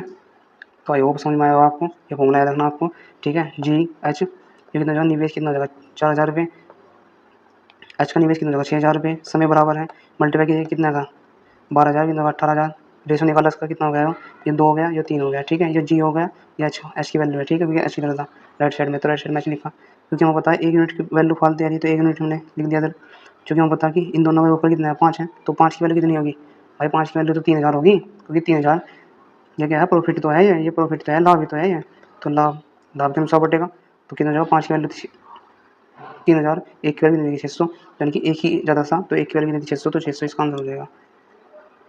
अगला क्वेश्चन करते हैं भाई,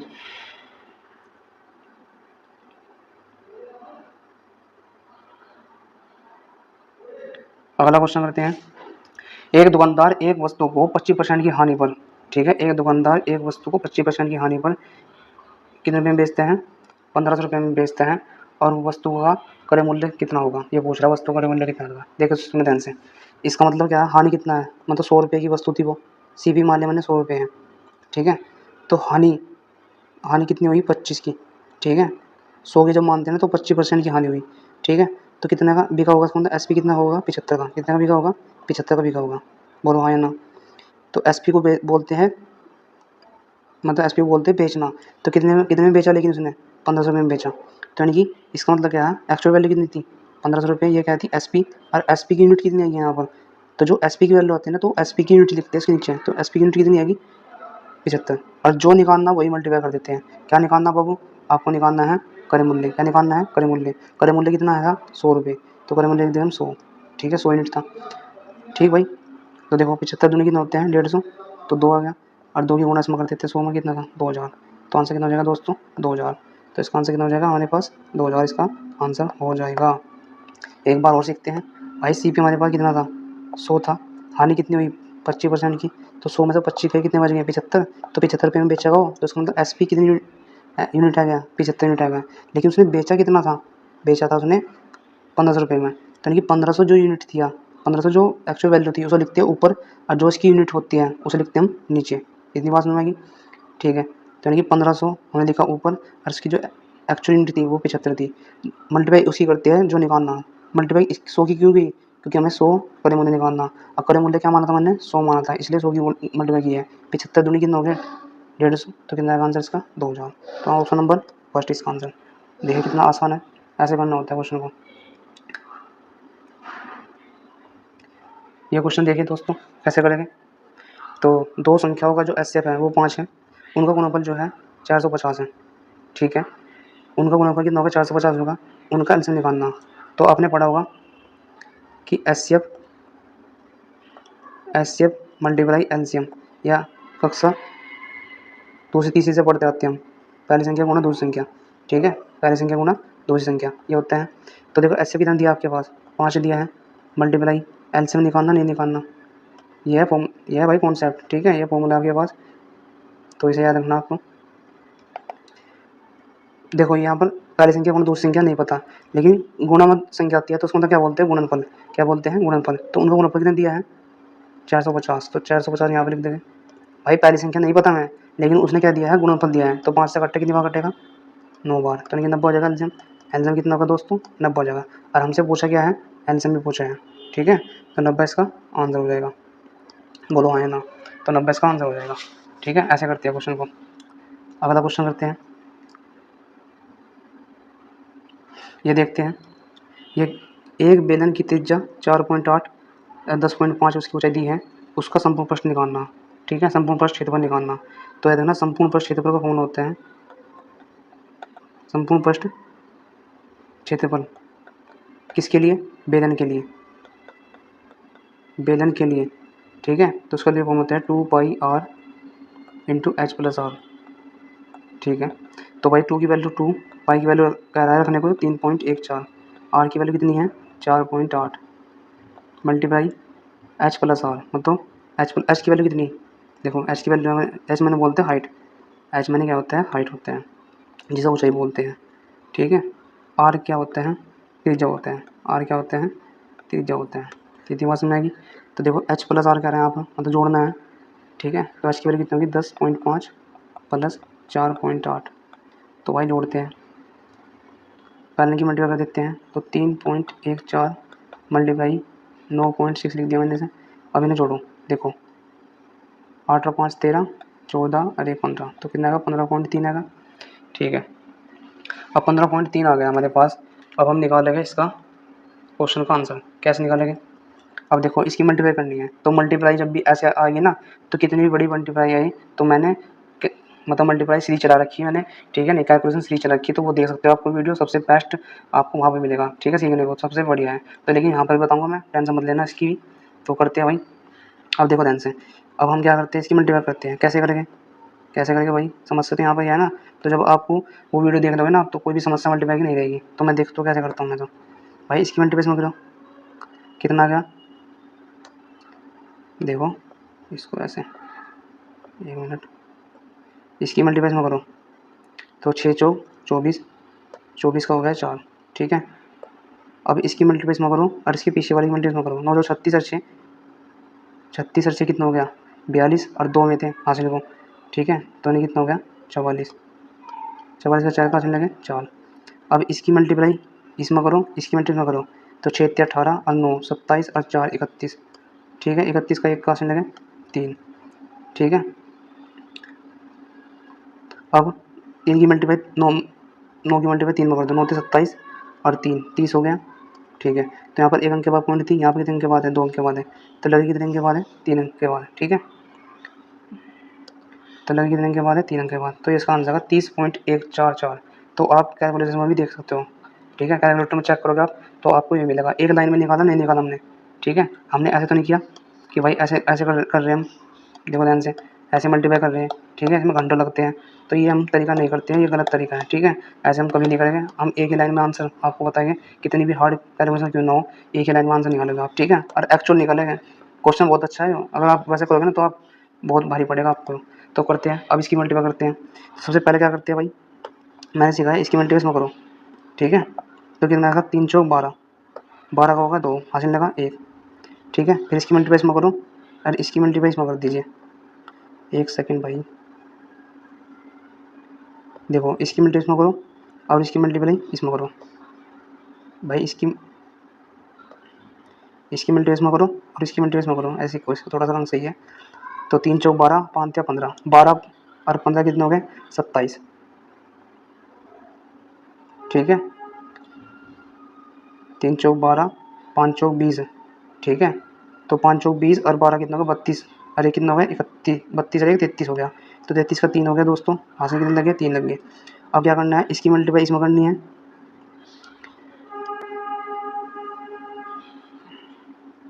अब क्या करना है, इसकी मल्टीप्लाई इसमें करनी है, इसकी इसमें करनी है, इसकी इसमें करनी है, ठीक है। तो 3 एकम 3 है, 5 चौक 20, 20 और 3 23 और 4 27 और 3 30 हो गए। तो 30 की 0 लगा दिया आपने, हासिल लगे फिर भी 3। अब क्या करते हैं, इसकी मल्टीप्लाई इसमें करनी है, इसकी इसमें करनी है, इसकी इसमें करनी है। तो 3 3 9, 5 की 0 में कर 0 हो गया, 1 की 1 में कर गए, तो 9 1 10 और 3 13, ठीक है। देखो 3 3 9 और ये हो गया आपके पास कितना,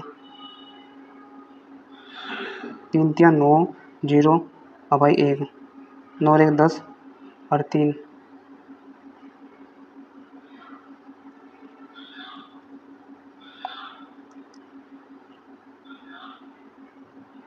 इसकी इसमें कर तो कितना आया था, हाथ से 2 था, दिक्कत लगता है मेरे को। 5 चौक 20, 3 33,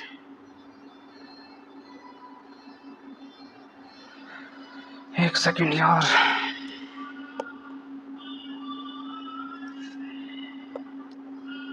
इसकी मल्टीप्लाई में करो तो कितना आएगा, 3 चौक 12, 12 का 2 हासिल लगा 1।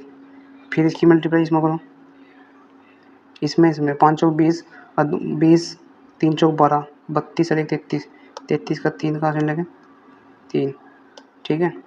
इसकी मल्टीप्लाई में करो, इसकी मल्टीप्लाई में करो, इसकी मल्टीप्लाई में करो, तो 4 कम 4, 5 चौक 20 और 4 24 और 3 27 और 3 30 हासिल लगे, फिर 3 लग गया हासिल, ठीक है। फिर इसकी मल्टीप्लाई इसमें करो, इसकी इसमें करो और इसकी इसमें करो, तो 0 हो गया, 5 और 1 9, 9 और 3 12, 12 का 2 का, 12 का 2 का हासिल कितना लगा, 1 लग गया। अब क्या करोगे, अब करोगे भाई इसकी मल्टीप्लाई इसमें कीजिए फटाफट, इसकी मल्टीप्लाई इसमें कीजिए, इसकी मल्टीप्लाई इसमें कीजिए, तो कितना होगा, 3 कम 3 0 और 1, तो कितना होगा 4 और 1, 3 3 9 0 और 1 10, 10 और 1 11, ठीक है। तो 11 का 1 आएगा भाई, 11 कितना आएगा, 1 आ गया। फिर उसके बाद हासिल लगा 1, ठीक। अब क्या करना, 5 की मल्टीप्लाई इसमें कीजिए, 1 की मल्टीप्लाई इसमें कीजिए, तो 5 या 15 और 1 16, 16 का 1 दीजिए 6 हासिल लगा, फिर 1, तो 1 की मल्टीप्लाई 3 में कीजिए, तो 1 या 3 और 1 4, तो कितना आ गया, इतना आ गया। तो यहाँ 1 अंक के बाद पॉइंट है, यहाँ 3 अंक के बाद पॉइंट है, तो 4 अंक के बाद पॉइंट लगेगी, ठीक है। तो 4 अंक के बाद पॉइंट लगेगी, लेकिन यहाँ पर 0 थी ना एक, तो यहाँ पर 0 भी थी ना, तो 4 अंक के बाद पॉइंट लगाओ भाई, तो 1 2 3 4, तो 4 अंक के बाद पॉइंट हो जाएगी, ये तो उसका आंसर ही हो जाएगा, ठीक है। ऑप्शन नंबर 4 अच्छा क्वेश्चन है, बहुत हार्ड कैलकुलेशन है इसमें, लेकिन हमने निकाल दी, बहुत अच्छा है। तो आप प्रैक्टिस करोगे तो आप भी निकाल दोगे, तो ये क्वेश्चन इसका 4 हो जाएगा, ठीक है।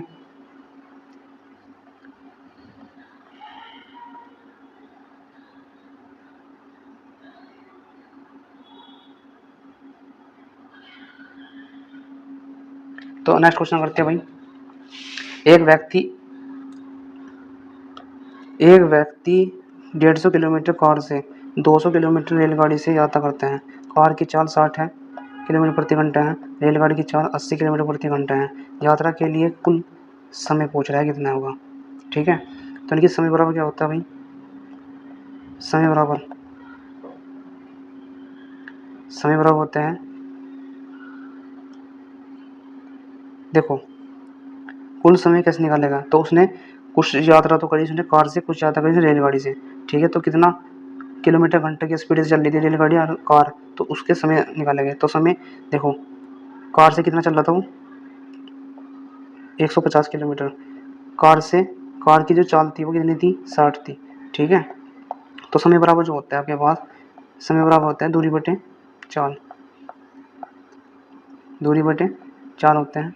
तो दूरी कितनी थी 150 थी और चाल कितनी थी, चाल थी आपके पास 60 प्लस, अब 200 किलोमीटर जो है इसने रेलगाड़ी से यात्रा की, और तो कितना किलोमीटर प्रति घंटा चाल है 80 है, तो 0 से 1 0 कट गई, 6 से कट्टा कितना होगा 6 दूनी 12 और 6 पंजे 30, यानी 2.5 जगह 0 से 0 कट गया, 8 से कट्टा कितनी बार कटेगा 8 दूनी 16 4 बचा 8, 8 पंजे 40, ढाई आएगा। तो यहाँ भी ढाई है, यहाँ भी ढाई है, तो ढाई ढाई कितना हो गया 5 घंटे।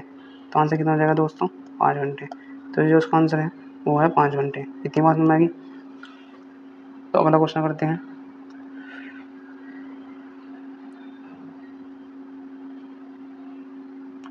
तो ये अगला क्वेश्चन है, देखिए कैसे करते हैं क्वेश्चन को, सीखिए।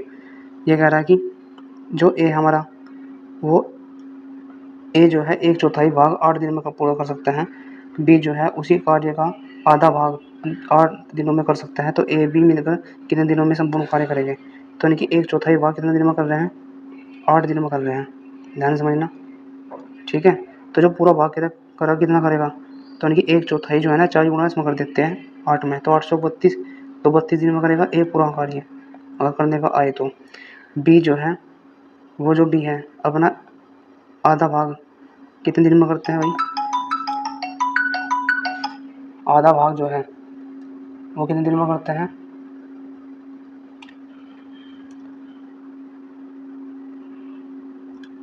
वो भी 8 दिन में करते हैं, ठीक है। तो कितना हो जाएगा पूरा 16 दिन, कितना हो जाएगा 16 हो जाएगा, ठीक है। तो बी का 16 दिन हो गया और इसका कितना था 32। अब सुनो ध्यान से, तो ए जो है हमारे पास वो 32 है, बी हमारे पास कितने हैं वो 16 है, ठीक है। तो 32 और 16 का एलसीएम लीजिए तो कितना हो जाएगा 32 हो जाएगा, ठीक है। तो 32 का एफिशिएंसी कितनी हो जाएगी 1 की, भाई इसकी एफिशिएंसी कितनी आ जाएगी 1 की, इसकी एफिशिएंसी कितनी आ जाएगी 2 की, ठीक है। ये क्या है ए है, ये क्या है बी है, यानी कि ए की एफिशिएंसी कितनी आ जाएगी 1, बी की एफिशिएंसी कितनी आ जाएगी 2। अब वो क्या कर रहा है दोनों मिलकर संपूर्ण कार्य कितने दिन में करेगा, तो संपूर्ण कार्य होता है जो उसका एलसीएम होता है, ठीक है। तो संपूर्ण कार्य क्या होता है जो एलसीएम होता है, एलसीएम कितना लिया हमने 32 लिया, तो एलसीएम को क्या बोलते हैं संपूर्ण कार्य। तो एलसीएम हमारे पास है 32, ठीक है। अब दोनों क्या कर रहा है मिलकर कर रहा है, तो मिलने के बाद जो इनकी एफिशिएंसी होती है ना, जो यहाँ पर मैंने 3 के स्थान से ऊपर लिखी है एफिशिएंसी होती है, तो यानी कि 1 प्लस के 2 दोनों मिलकर हो जाएंगे, तो कितना हो जाएगा 32/3, 32 को 3 से भाग करें कितना होगा 10 सही 2/3, यानी कि 10 सही 2/3 इसका आंसर हो जाएगा, ठीक है। कहाँ पर है ये रहा देखो, ऑप्शन नंबर आपके पास हो जाएगा 4th, तो आंसर हो जाएगा इसका 4th, ठीक है। तो आई होप आपको समझ में आया क्वेश्चन ये। तो नेक्स्ट क्वेश्चन करते हैं, अगला क्वेश्चन देखते हैं कैसे करते हैं। ये क्वेश्चन देखें, नाव धारा का क्वेश्चन है, तो कैसे करते हैं। एक नाव धारा के प्रतिकूल 30 किलोमीटर की दूरी को 3 घंटे में तय करती है और धारा के अनुकूल 2 घंटे में वापस आती है। स्थिर जल में नाव की चाल ज्ञात करनी है, ठीक है। अब सुनो ध्यान से बात को, भाई ये कोई नदी है, अगर नदी इस तरह, ये हमारे पास नाव है, नाव हम ऐसे बना देते हैं, ये हमारे पास नाव है, कोई भी नाव ऐसे मान ली मैंने, ठीक है। तो ऐसे जा रही है, ठीक है। इसकी मैंने मान ली x है, x किलोमीटर प्रति घंटा इसकी स्पीड मान ली मैंने, x किलोमीटर प्रति घंटा, x किलोमीटर प्रति घंटा इसकी स्पीड मान ली, और जो उसकी मैंने धारा की मानी है वो y मान ली कि धारा जो बह रही है धारा से बहती है, ठीक है भाई। जो पानी की चाल है वो y किलोमीटर प्रति घंटा मान लिया मैंने, ठीक है। तो अनुकूल का मतलब होता है उसी दिशा में, ठीक है। अनुकूल का मतलब होता है उसी दिशा में, धारा भी ऐसे जा रही है और नाव भी ऐसे जा रही है, ठीक है। तो नाव भी ऐसे जा रही है धारा भी ऐसे जा रही है, तो सब बोलते हैं अनुकूल। तो अनुकूल में क्या होता है जुड़ जाते हैं, यानी कि x प्लस के y हो जाते हैं, ठीक है। अनुकूल चाल ये क्या होती है अनुकूल चाल, ठीक भाई। एक हो प्रतिकूल चाल, क्या होता है एक प्रतिकूल चाल होती है। तो प्रतिकूल चाल कैसे होते हैं, यानी कि प्रतिकूल में क्या होता है धारा इधर को जा रही है, धारा तो हमेशा एक साइड में जाती है, लेकिन नाव किधर जा रही है, नाव इधर आ रही है, ठीक है। धारा इधर जा रही है, नाव इधर जा रही है। इसमें क्या था, इसमें नाव भी एक साइड में जा रही थी और धारा भी एक साइड में थी, तो इसे बोलते हैं अनुकूल। अनुकूल माने जो उसी डायरेक्शन में दोनों की साइड एक जैसे होती हैं। प्रतिकूल माने एक दूसरे के विपरीत होते हैं, जिसकी दिशा एक दूसरे के विपरीत होती है, जैसे कि यहाँ पर दिखाई दे रहा आपको, जैसे कि आपको यहाँ पर दिखाई दे रहा, ठीक है। इसे बोलते हैं प्रतिकूल। तो प्रतिकूल में क्या होता है भाई, प्रतिकूल में होता है माइनस, यानी कि एक्स में से माइनस घटा देगा भाई, ठीक है। अब समझो ध्यान से, तो उसने क्या कहा कि प्रतिकूल जो चाल, प्रतिकूल जो है 30 किलोमीटर जाने में 3 घंटे लगते हैं। तो जो प्रतिकूल चाल है मतलब x माइनस के y की जो चाल है, चार बराबर क्या होता है दूरी बटे समय, दूरी कितनी थी 30, कितना समय लिया 3 घंटे, दूरी बटे समय नहीं होता, तो कितना जगह एक्स माइनस के वाई की वैल्यू आएगी 10। कितना आएगी भाई? 10 आएगी। अभी कह रहा है धारा के अनुकूल 2 घंटे में वापस जाती है। तो धारा के अनुकूल मैंने एक्स प्लस के वाई, धारा के अनुकूल मैंने एक्स प्लस के वाई यानी कि अनुकूल चाल। तो 30 किलोमीटर ही जाना था और कितने घंटे ले रहे हैं? 2 घंटे। तो कितना आएगा भाई? मतलब किलोमीटर कितना जाना था? 30, और समय कितना ले रहा है? 2 घंटे। तो कितना होगा? 15। अब समझो ध्यान से, मतलब जो x प्लस के y की वैल्यू है, एक बात और समझिए ध्यान से, 15 है, और जो y x माइनस के y की वैल्यू है वो 10 है। और क्या पूछ रहा है हमसे? हमसे पूछ रहा है नाव की चाल। और नाव की चाल मैंने क्या मानी थी? x मानी थी। नाव की चाल मैंने क्या मानी थी? x मानी थी। तो देखो ध्यान से, जब भी आपको दो ये समीकरण बननी हो, हमेशा ध्यान रखना है समीकरण बननी है दो, तो x की वैल्यू जो निकालनी होती है, ठीक है, कैसे निकालते हैं? इन दोनों को जोड़ दो समीकरण को। तो जोड़ने में कितना आएगा? देखो 15 प्लस के 10 को जोड़ो, ठीक है, और उसका कर दो आधा, तो x की वैल्यू निकल जाती है। तो x की वैल्यू कितना आएगी? 15 10 कितना होगा? 25, 25 का आधा कितना होता है? 12.5। 12.5 को क्या बोलते हैं भाई? 12.5। तो यानी कि x की वैल्यू कितना है? 12.5। यदि मुझे y की निकालनी हो तो कैसे करते हैं भाई? y की निकालते हैं तो फिर 15 में से 10 घटा देते हैं और कर देते हैं 2 से भाग। तो कितना आ जाएगा? 5 आ जाएगा। 5 को 2 से करें कितना आएगा? 2.5, मतलब 2.5। तो y की वैल्यू निकाल देते हैं। शॉर्ट ट्रिक है भैया, ये शॉर्ट मेथड है। तो आंसर कितना है इसका? हमारा जो आंसर हो गया वो हो गया 12.5 किलोमीटर प्रति घंटा, ठीक है। तो 12.5 इसका आंसर हो जाएगा। तो इसका जो आंसर हो गया हमारे पास 12.5 हो जाएगा, ठीक है। तो अगला क्वेश्चन करते हैं। आप इस समझ में आया होगा। अगर वीडियो अच्छी लग रही है तो वीडियो को लाइक कीजिए, चैनल पर नए हैं तो चैनल को सब्सक्राइब कीजिए, और कमेंट करके बताना कि कैसे आपको वीडियो लग रही है, ठीक है। कमेंट जरूर करना, ठीक है भाई। तो अगला क्वेश्चन करते हैं। ये कह रहा है कि हमारे पास नेक्स्ट जो क्वेश्चन है, 3 पुरुषों के औसत वजन में 7 किलोग्राम की वृद्धि हो जाती है जब उनमें से एक, ध्यान समझना, एक जिसका वजन 100 किलोग्राम है, जिसका वजन 100 किलोग्राम है, को दूसरे व्यक्ति से बदल दिया जाता है। तो नए व्यक्ति का वजन पूछ रहा है कितना होगा, ठीक है। तो याद रखना, नया नया जो नया वजन होगा, नया व्यक्ति होगा, तो नया व्यक्ति जो होगा आपके पास, तो कैसे निकालते हैं?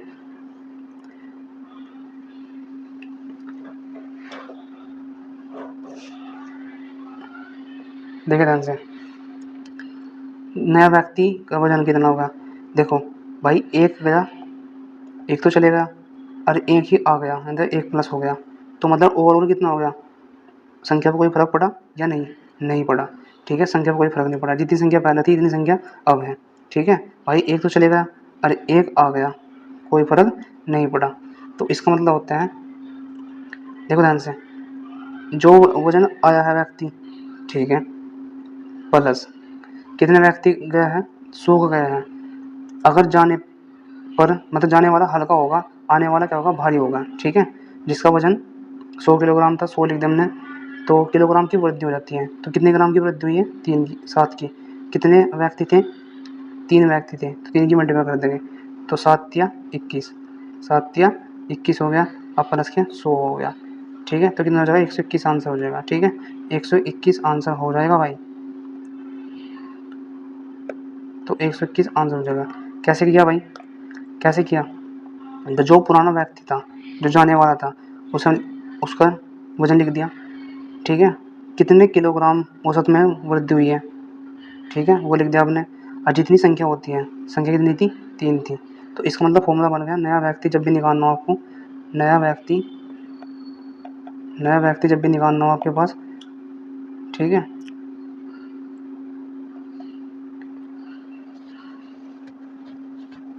तो पुराने व्यक्ति का वजन, तो पुराने व्यक्ति का वजन, व्यक्ति का वजन प्लस औसत में वृद्धि, औसत में वृद्धि कितने की हुई है?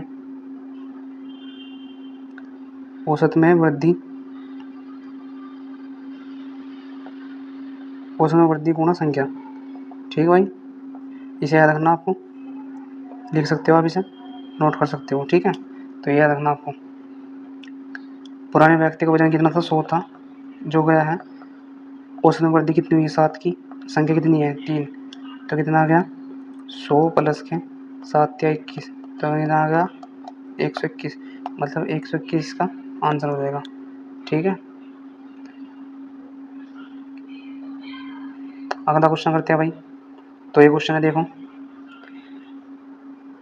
इनका 2600 रुपये पर 2 वर्षों की अवधि के लिए 21% प्रति वर्ष की दर से सदन ब्याज निकालना। तो सदन ब्याज को बोलते हैं SI, सिंपल इंटरेस्ट। तो कैसे निकालते हैं, मैंने इफेक्टिव रेट बताई थी आपको। ठीक है, इफेक्टिव रेट सिंपल इंटरेस्ट की SI के रूप में, तो तुरंत गुणा कर देते हैं। भाई इफेक्टिव रेट बताई थी नहीं बताई थी, पिछले वाले क्वेश्चन में देखना, फिर रिपीट हो गया क्वेश्चन देखो। तो क्या करते हैं, R की मल्टीप्लाई T में कर देते हैं। ठीक है, तो RT होती है इसकी इफेक्टिव रेट। तो 2 R कितनी है 7 है, T कितना है 2 है, तो 7 दूनी 14%। तो बस ऐसा ही निकालने के लिए P कितना दे रखा 2600, तो 2600 मल्टीप्लाई 14 परसेंटेज का चिन्ह हटाने के लिए 100 से भाग कर देते हैं। गुणा करो भाई, 14 छक्की कितना हो गया 84, हासिल लगे 8, 14 दूनी 28 और 8 कितना हो गया 36। ठीक है, तो आंसर कितना हो गया भाई, इसका आंसर हो गया 364 आंसर हो गया। 364 कौन सा आंसर है, ऑप्शन नंबर 3, तो इसका ऑप्शन नंबर 3 हो गया। ऐसे क्वेश्चन है भाई, अब हम 33 क्वेश्चन करेंगे। क्वेश्चन को सीखिए भाई, समझिए। दूध और पानी के मिश्रण में दूध का पानी से अनुपात 5:3 है। ठीक है, कुल 35 लीटर मिश्रण है और 10 लीटर पानी है इसमें, तो दूध पूछ रहा कितना होगा, कितना दूध है। तो बहुत आसान है भाई। भाई कुल मिश्रण कितना था, कुल मिश्रण कितना था बताइए जरा। तो कुल मिश्रण हो गया हमारे पास 35 लीटर। ठीक है, पानी कितना हो गया, पानी हमारे पास हो गया 10 लीटर। पानी हमारे पास कितना हो गया 10 लीटर। तो दूध कितना बचा भाई, भाई कुल में से 10 घटा देंगे तो कितना बचेगा, 35 में से 10 घटेंगे कितना बचेगा 25 लीटर। तो 25 लीटर दूध हो जाएगा। तो देखो 25 लीटर इसका आंसर हो जाएगा। ठीक है, 25 लीटर इसका आंसर हो जाएगा। हमें इसका कोई, देखो इसका कोई मतलब नहीं रहा इस क्वेश्चन में। ठीक है, तो इसका मतलब कुछ नहीं रहा, तो इसका आंसर क्या हो जाएगा 25 लीटर हो जाएगा। ठीक है, तो अगला क्वेश्चन देखते हैं। ये अगला क्वेश्चन है हमारे पास प्रतीक के रूप में। तो देखो 4 @ 3, 15 @ 5, ये क्वेश्चन उतार रहा हूँ फटाफट में, 2 @ 15। ठीक है, तो यानी कि 4 @ की वैल्यू क्या, @ का मतलब है प्लस कुछ।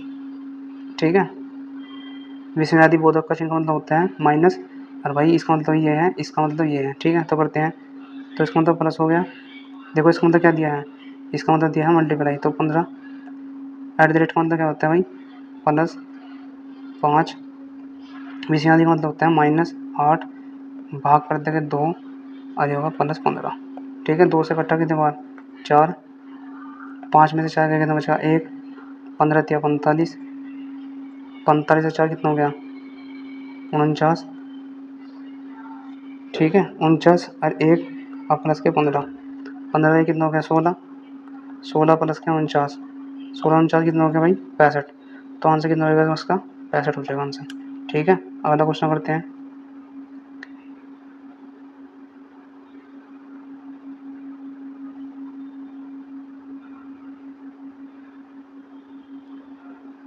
चलो अगला क्वेश्चन देखते हैं भाई, ऑप्शन बाद में दिखा दूंगा आपको मैं इसमें।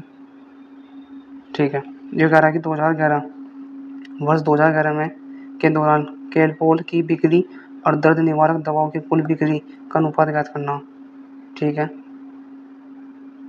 2011, तो भाई 2011 में देखो कैलपोल, कैलपोल कहाँ पर है, ये रहा। तो कैलपोल हो रहा है ये रहा कैलपोल। ठीक है, तो कैलपोल हो जाएगा 115। और ये कह रहा है दर्द निवारक की कुल बिक्री का अनुपात। ठीक भाई, तो दर्द निवारक कैलपोल की बिक्री और दर्द निवारक कोई सी है।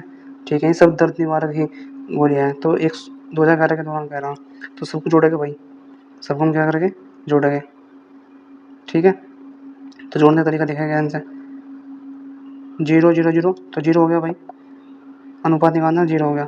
8 से 14, 14 2 16 और 5 21 और 2 23, हाथ लगे 2, तो भाई 2 हो गया, 2 8 8 और 16 और 7 16 7 23 और 1 24 और 9 33 आगे लगे 3।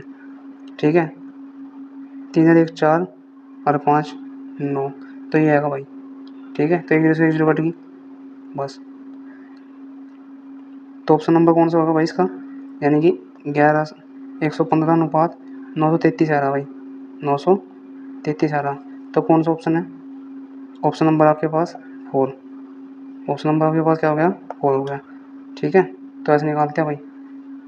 देखो इसने कहा कैलपोल की, कैलपोल कितनी थी, 1150 था। इसने कहा कि दर्द निवारक बताना था, दर्द निवारक। तो दर्द निवारक की कुल बिक्री, तो देखो ध्यान से, दर्द निवारक कोई नहीं इसमें है, ये सारी ही दर्द निवारक गोलियां हैं। ठीक है, ये सारी ही दर्द निवारक गोलियां हैं।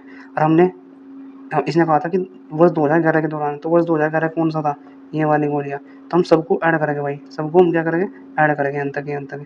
ठीक है, तो यहाँ पर ये निकाल लिया हमने, तो इसका आंसर आएगा। ठीक है, तो ऐसे निकालते हैं भाई तेजी के अनुसार। ठीक है, तो कैलकुलेशन बताऊंगा आपको, कैलकुलेशन सीरीज चल रही है। अगर आपको कैलकुलेशन सीखना है तो हमारी series master class calculation series देख सकते हो प्ले लिस्ट में जाकर। ठीक है, बहुत अच्छी कैलकुलेशन के तरीके बताए गए हैं वहाँ पर, आपको ऐसा कहीं नहीं पढ़ने को मिलेगा। ठीक है, तो देखिए नेक्स्ट क्वेश्चन। अब इसने क्या कहा, ये पहली तिमाही है, ये दूसरी है, तीसरी है, चौथी। ठीक है, ये इसकी बिक्री दे रखी। तो 4 तिमाहियों की तुलना में दूसरी तिमाही की बिक्री का प्रतिशत ज्ञात करना भाई। तो देखो दूसरी तिमाही में कितना है, इतना है, यानी कि 125 है। दूसरी तिमाही में कितना है, 125 डबल जीरो। ठीक भाई, अब उसने क्या कहा, प्रतिशत निकालना। तो प्रतिशत किसका निकाल लेंगे भाई, सभी सभी का तो निकाल लेंगे प्रतिशत, सबको जोड़ेंगे। तो देखो यहाँ पर 2 जीरो सब में सेम है, तो हम क्या करेंगे, 2 जीरो लगा देंगे। ठीक है, तो 5 जोड़ना भाई स्पीड के साथ, 2 और 3 5 और 2 5 और 5 10, हाथ लगा 1, तो कितना होगा, 3 और 2 5 और 1 6, कितना का 600, 605 double zero, 605 double zero. Multiply कर देंगे इसकी 100 की कर देंगे, 2 जीरो से 2 जीरो कट गया। अब 5 से कट्टे भाई, तो 5 से कट्टेगा 25, ऊपर वाला 25 हो जाएगा डबल जीरो। यहाँ से कट्टेगा भाई 5 से, इसे कट्टो भाई 5 से 12 1 आएगा। ठीक है, तो मतलब कितना, देखो 121 गुना करो भाई, 121 की गुना करो उसमें, तो कितना जाएगा 20.66 आएगा। ठीक है भाई, तो 20.66 कैसे आया, मैंने कैसे बता दिया, क्योंकि 121 की गुना 20 में करके देखो आप, 121 गुना 20 में करके देखो आप, कितना आएगा, कितना आएगा भाई बताओ जरा, 242 आ जाएगा। ठीक है, तो 2420 आ जाएगा, 2420 से अधिक है, तो इसका मतलब 20 का तो पढ़ा जाएगा, तो 20 से थोड़ा सा ऊपर आएगा, क्योंकि बड़ी है ना। ठीक है, 80 और आगे बन रहा था, तो आंसर क्या हो जाएगा इसका, सेकंड हो जाएगा। तो भाई कैलकुलेशन कैसे करना है, मैंने कैसे कर दिया, 20 पॉइंट कैसे लिख दिया। तो अगर आपको सीखना है तो मेरी कैलकुलेशन की मास्टर क्लास जो देखना है, कैलकुलेशन की क्या देख सकते हो आप, मास्टर क्लास, कैलकुलेशन की मास्टर क्लास दे सकते हैं। मास्टर क्लास सबसे बेस्ट क्लास है। ठीक है, आपको पूरे यूट्यूब पर कहीं नहीं मिलेगी ऐसी क्लास। ठीक है भाई, तो मास्टर क्लास सबसे बेस्ट है, स्टेप टू स्टेप सिखाया गया है उसमें, और अच्छी तरीके से सिखाया गया है। आप बिल्कुल सेकंडों में आंसर उड़ाना सीख जाओगे अगर वो क्लास देख लिया आपने। ठीक है, वो सीरीज देख ली, तो पूरी सीरीज बनाई हुई है मैंने, प्ले लिस्ट में चेक कर सकते हो आप। अगला क्वेश्चन करते हैं भाई। अगला क्वेश्चन हमारे पास, 20 वर्षों के बाद हार्दिक की आयु 5 वर्ष पूर्व की आयु की 6 गुनी हो जाएगी, उसकी वर्तमान आयु क्या है। ठीक है, तो क्वेश्चन देखते हैं कैसे करते हैं। तो देखो भाई ध्यान से, अगर हार्दिक की आयु फिलहाल x वर्ष है, फिलहाल, ठीक है, तो कह रहा है कि 5 वर्ष पूर्व की आयु, तो उसकी 5 वर्ष की पूर्व की आयु कितनी हो जाएगी, x माइनस के 5। याद रखना, जब भी पूर्व कहते हैं तो पूर्व में करते हैं माइनस, जब भी बाद कहते हैं तो बाद में करते हैं हम प्लस। ठीक है भाई, इतनी बात समझ में आएगी। अब ये क्वेश्चन पढ़ेंगे, क्वेश्चन के अनुसार आंसर देंगे। यदि वर्तमान आयु, यदि इसकी वर्तमान आयु, ठीक है भाई, तो वर्तमान आयु मैंने क्या मान ली, एक्स थी। ये कह रहा है 5 वर्ष पूर्व, तो 5 इसमें से घटा देंगे तो एक्स माइनस के 5 हो जाएगी। ये कह रहा है कि 20 वर्ष बाद, तो 20 मतलब इसमें जोड़ देंगे, एक्स प्लस के 20 हो जाएगी। अब ये कह रहा है कि जो 20 वर्ष बाद है ना इसकी आयु, जो उसकी आयु 20 वर्ष बाद है, और जो उसकी 5 वर्ष पूर्व की आयु की थी, वो कितनी गुनी थी, वो 6 गुनी थी। मतलब एक्स प्लस के 20 जो आयु थी, और जो उसकी 5 वर्ष पहले थी, ध्यान समझ ना, वो उसकी कितनी थी, 6 गुनी थी। तो मतलब बड़ी कौन सी होगी हमेशा, बड़ी तो यही होगी। ठीक भाई, छोटी कौन सी होगी हमेशा, छोटी यही होगी, क्योंकि यार 5 वर्ष पहले है, और भी छोटी हो जाएगी, तो छोटी ही होगी। ठीक है, तो अब इन्हें बैलेंस करने के लिए किस में मल्टीप्लाई करें, तो याद रखना, ये कॉन्सेप्ट याद रखना, मेरा कॉन्सेप्ट पता नहीं लगता कि आपको 6 इसमें करें या इसमें करें, बड़ी वाली में करे या इसमें करे, तो याद रखना जो छोटा होगा, जो छोटा होगा, जो छोटा होगा, याद रखना उसी में क्या करना हमें, उसी में ही मल्टीप्लाई करनी होती है और उसी में ही जोड़ना होता है।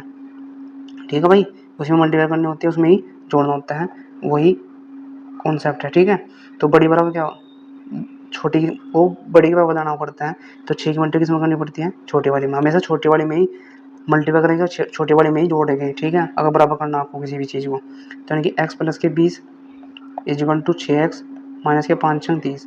ठीक है, 30 इधर चले जाएगा तो कितना बन गया, 50 हो गया भाई। और ये x इधर घट जाएगा तो कितना हो जाएगा, 5x हो जाएगा। तो x की वैल्यू कितनी आएगी, 10 आएगी। तो x की वैल्यू कितनी आएगी, 10 आएगी। और ये क्या है, x क्या था यहाँ पर, वर्तमान आयु। तो उसने पूछा था कि उसकी वर्तमान आयु ज्ञात कीजिए। ये तो क्वेश्चन पूछा, क्वेश्चन क्या पूछा है उस पर पूरा फोकस करना है आपको। अगर एक नंबर लाना है, ठीक है, मैथ में पूरे पूरे नंबर लाने हैं, तो क्वेश्चन को ध्यान से सीखना होना चाहिए। क्वेश्चन आता हुआ ही गलती हो जाता है वहाँ पर एग्जाम में बैठते, जब आप आता हुआ क्वेश्चन गलती ना हो तो आपको क्या करना है, क्वेश्चन को ढंग से पढ़ना है। ठीक है, तो इसका आंसर कितना हो जाएगा भाई, 10 हो जाएगा। नेक्स्ट क्वेश्चन करते हैं। अब नेक्स्ट क्वेश्चन करते हैं, कैसे करेंगे। ये कह रहा है कि यदि 5 श्रमिकों ने एक निश्चित कार्य को 8 दिनों में पूरा किया, ठीक भाई, उसी कार्य को 3 दिनों में पूरा करने के लिए कितने श्रमिकों की आवश्यकता होगी। ठीक है, तो देखो एक कॉन्सेप्ट होता है M1D1। ठीक है, M1D1 इजिकल टू होता है M2D2। ठीक भाई, तो देखो M1 मैंने होता है आदमी, आदमी हो सकते हैं, श्रमिक हो सकते हैं, महिला हो सकती है, कोई भी हो सकता है, यानी कि 15 लिख देगा। D1 मैंने होता है दिन, डी मैंने डे मैंने दिन, तो कितने दिन लगे अपन आदमी को, 8 दिन लगे। ये पूछ रहा कितने श्रमिकों की आवश्यकता होगी, यानी M2 की वैल्यू पूछ रहा। ठीक है, कितने दिन में खत्म करना कार्य, 3 दिन में खत्म करना। तो 3 से कट्टा कितनी बार कटेगा, 5 बार। तो 8 पंजे 40 हो गया, 8 पंजे 40 हो गया। तो यानी कि 3 दिन में खत्म करना यदि काम को, तो कितने व्यक्ति की आवश्यकता होगी, 40 व्यक्ति की आवश्यकता होगी। तो आंसर हमारा कितना होगा, 40 हो जाएगा। ठीक है, तो ये याद रखना, ये कॉन्सेप्ट है भाई। इस कॉन्सेप्ट को आप अपनी नोटबुक में लिख सकते हो, ये क्वेश्चन को भी लिख सकते हो। ठीक है, ताकि याद रहे और आगे एग्जाम में आपको कोई प्रॉब्लम ना हो। नेक्स्ट क्वेश्चन करते हैं। तो देखिए क्वेश्चन है भाई हमारा, यह कह रहा है कि आलेख का अध्ययन कीजिए, कर देंगे भाई, निम्नलिखित में से प्रश्न का चिन्ह उत्तर दीजिए। चंद्रा के अंक चिन्ह के अंक से कितना प्रतिशत अधिक है। देखो चंद्रा के अंक कितने हैं भाई, चंद्रा ये रहे, देखो चंद्रा कितने हैं, 90 हैं भाई, चंद्रा कितने हैं, 90 हैं। ठीक है, चंद्रा कितना हो जाएगा, चंद्रा कितना हो जाएगा, 90 हो जाएगा। चिन्ह कितना हो जाएगा भाई, चिन्ह कितना हो जाएगा, चंद्रा हो गया 90, चिन्ह देखो चिन्ह ये रहा, ये हो जाएगा 54, तो यानी कि 54। तो कितना अधिक है भैया, कितना अधिक है, 36 अधिक है। ठीक है, 36 अधिक है। किससे किससे पूछ रहा है, ये पूछ रहा है चिन्ह से। कहते हैं जिससे पूछे ना तो उसी को नीचे लिखना है, चिन्ह से पूछा, चिन्ह नीचे आएगा। तो 18 दूनी 36, 18 तिया 54। तो 2/3 आएगा भाई, 2/3 आ गया। मल्टीप्लाई करेगी इसकी 100 की परसेंटेज लाने के लिए, 200/3 आ गया। 200 को 3 से भाग करें कितना आएगा, 66.67 लगभग इतना आ जाएगा। तो उसका आंसर कितना हो जाएगा भाई, फर्स्ट इसका ऑप्शन हो जाएगा। ठीक है, तो इसका आंसर नंबर फर्स्ट हो जाएगा। आई होप समझ में आया होगा क्वेश्चन।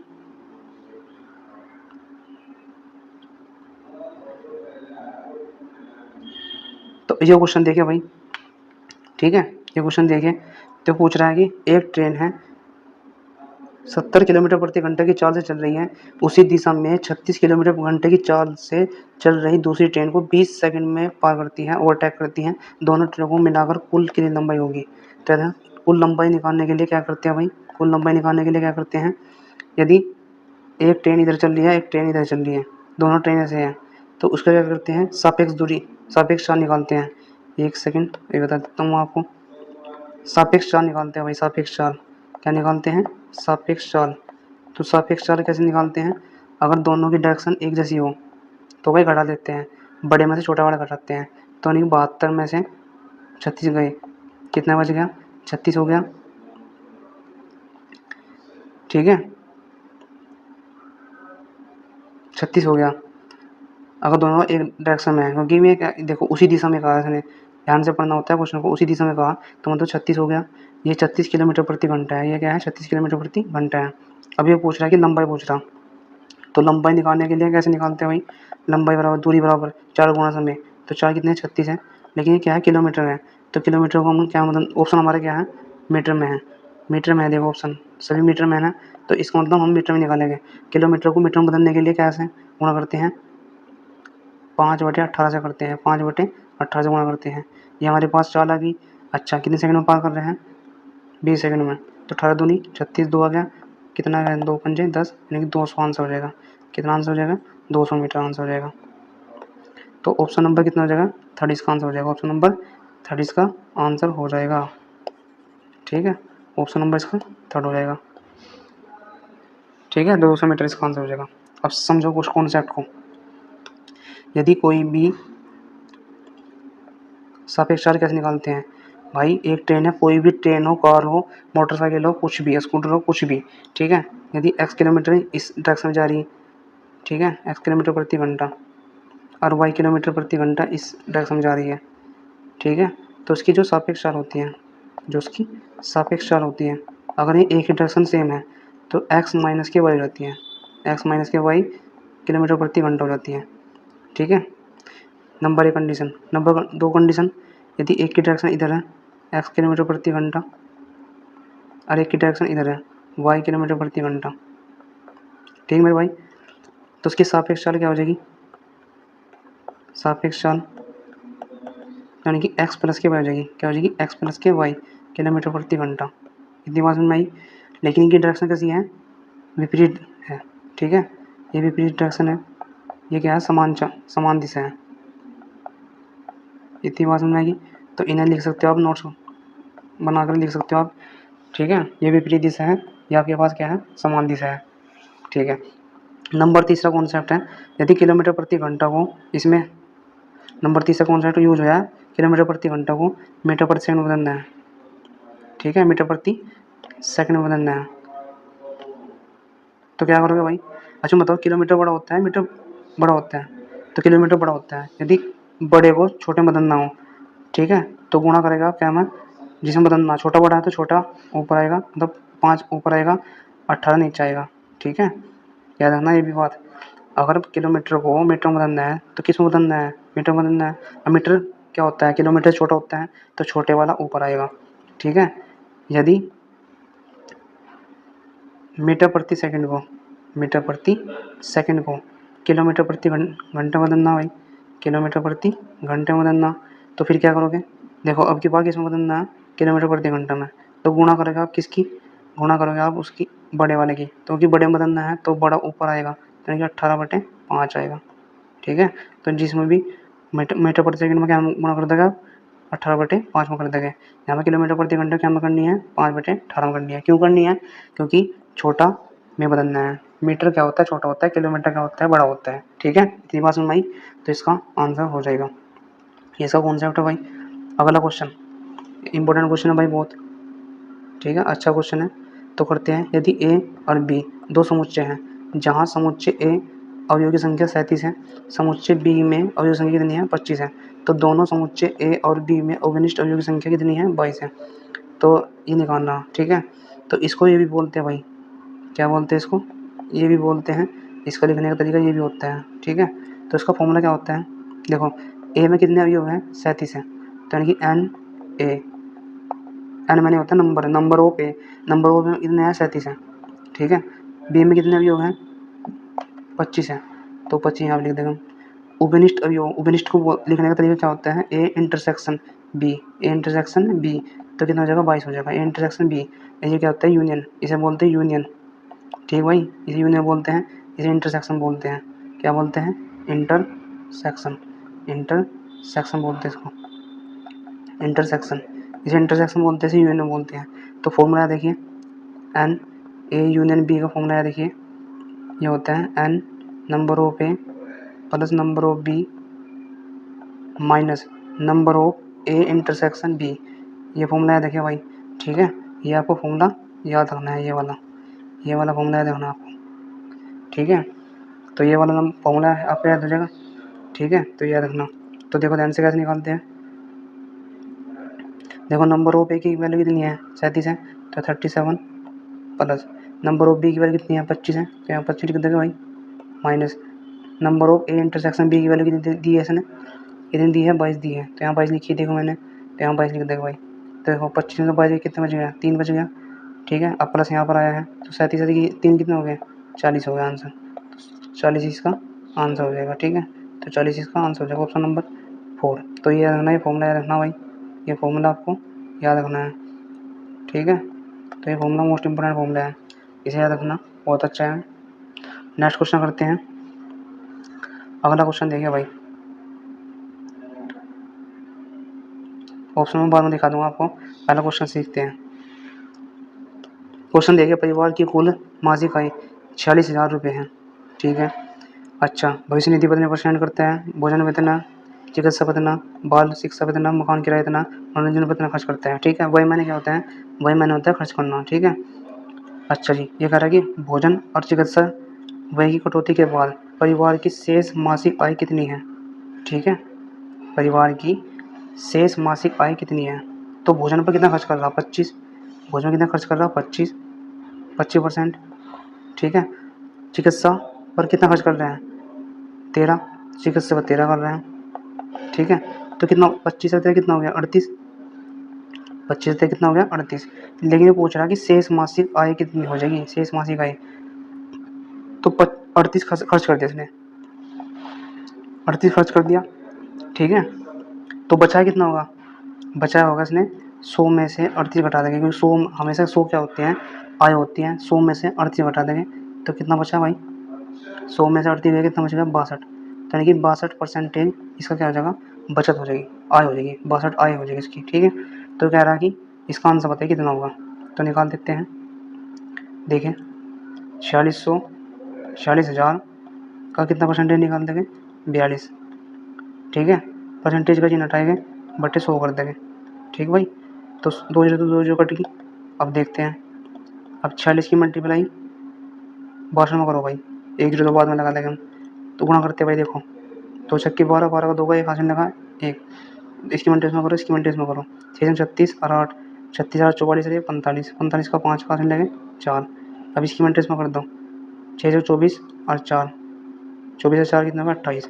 तो आंसर कितना होगा भाई, ये देखो कितनी जल्दी निकाला हमने आंसर, 28,520 इसका आंसर हो गया, ठीक है। तो कैलकुलेशन सीखनी ना आपको, तो जो मैं प्ले लिस्ट चला रहा हूँ, master class calculation series, master class calculation series सबसे बेस्ट सीरीज होगी। देखो इसका भी आंसर हमने एक ही लाइन में इसका आंसर निकाल दिया, ठीक है। और आप भी निकाल सकते हो, सेकंडों में आंसर निकाल सकते हो, ठीक है। ऐसी सीरीज आपको कहीं नहीं मिलेगी, स्टेप टू स्टेप सिखा गया है, तो क्लास जरूर देखना भाई। अगर आपको सीखना है, एग्जाम को फोड़ना है, तो क्लास को जरूर देखना, ठीक है। तो ये क्वेश्चन करते हैं। देखें, ये कह रहा है कि ए की वर्तमान आयु 17 वर्ष है और बी की वर्तमान आयु 22 वर्ष है। 6 वर्ष बाद उनकी आयु का योग पूछ रहे हैं, ठीक है। तो ए की आयु कितनी है 17 है, बी की जो आयु है वो कितनी है 22 है, ठीक भाई। अभी कह रहा है 6 वर्ष बाद उनकी आयु का योग, तो 6 वर्ष बाद ए कितना हो जाएगा 23 साल का हो जाएगा, 6 वर्ष बाद बी कितना हो जाएगा 28 साल का हो जाएगा। अब उनको क्या करना, योग करना, तो भाई योग मैंने क्या होता है जोड़ना, तो जोड़ दो 8 और 3 11 और 5, ठीक है। तो यानी कि 51 वर्ष का हो जाएगा, ठीक है। कितना हो जाएगा 51 वर्ष का। तो ये आखिरी क्वेश्चन था दोस्तों। तो थैंक यू सो मच, अगर आपने ये पूरी वीडियो देखी है, बहुत कुछ सीखने को मिला होगा आपको, ठीक है।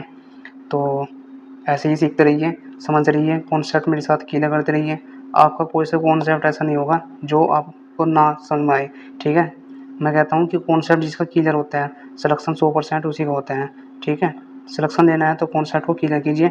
अगर आपका बेसिक और कॉन्सेप्ट क्लियर होगा और कैलकुलेशन आपके हाथों में होगी, तो है ना 100% सिलेक्शन होगा आपका, 100%। कोई भी रोक नहीं सकता, किसी भी एग्जाम में बैठ देना, चाहे SSC रेलवे कोई भी एग्जाम देना भारत का, तो कोई भी एग्जाम देना, आप कैलकुलेशन पक्की होगी, कॉन्सेप्ट क्लियर होगा आपका, और रिविजन ज़्यादा से ज़्यादा कीजिए, तो 100% सिलेक्शन होगा, ठीक है। अगर आपको ये वीडियो अच्छी लगी तो वीडियो को लाइक कीजिए भाई, ठीक है। वीडियो को लाइक कीजिए, शेयर कीजिए, कमेंट जरूर करना है, ठीक है।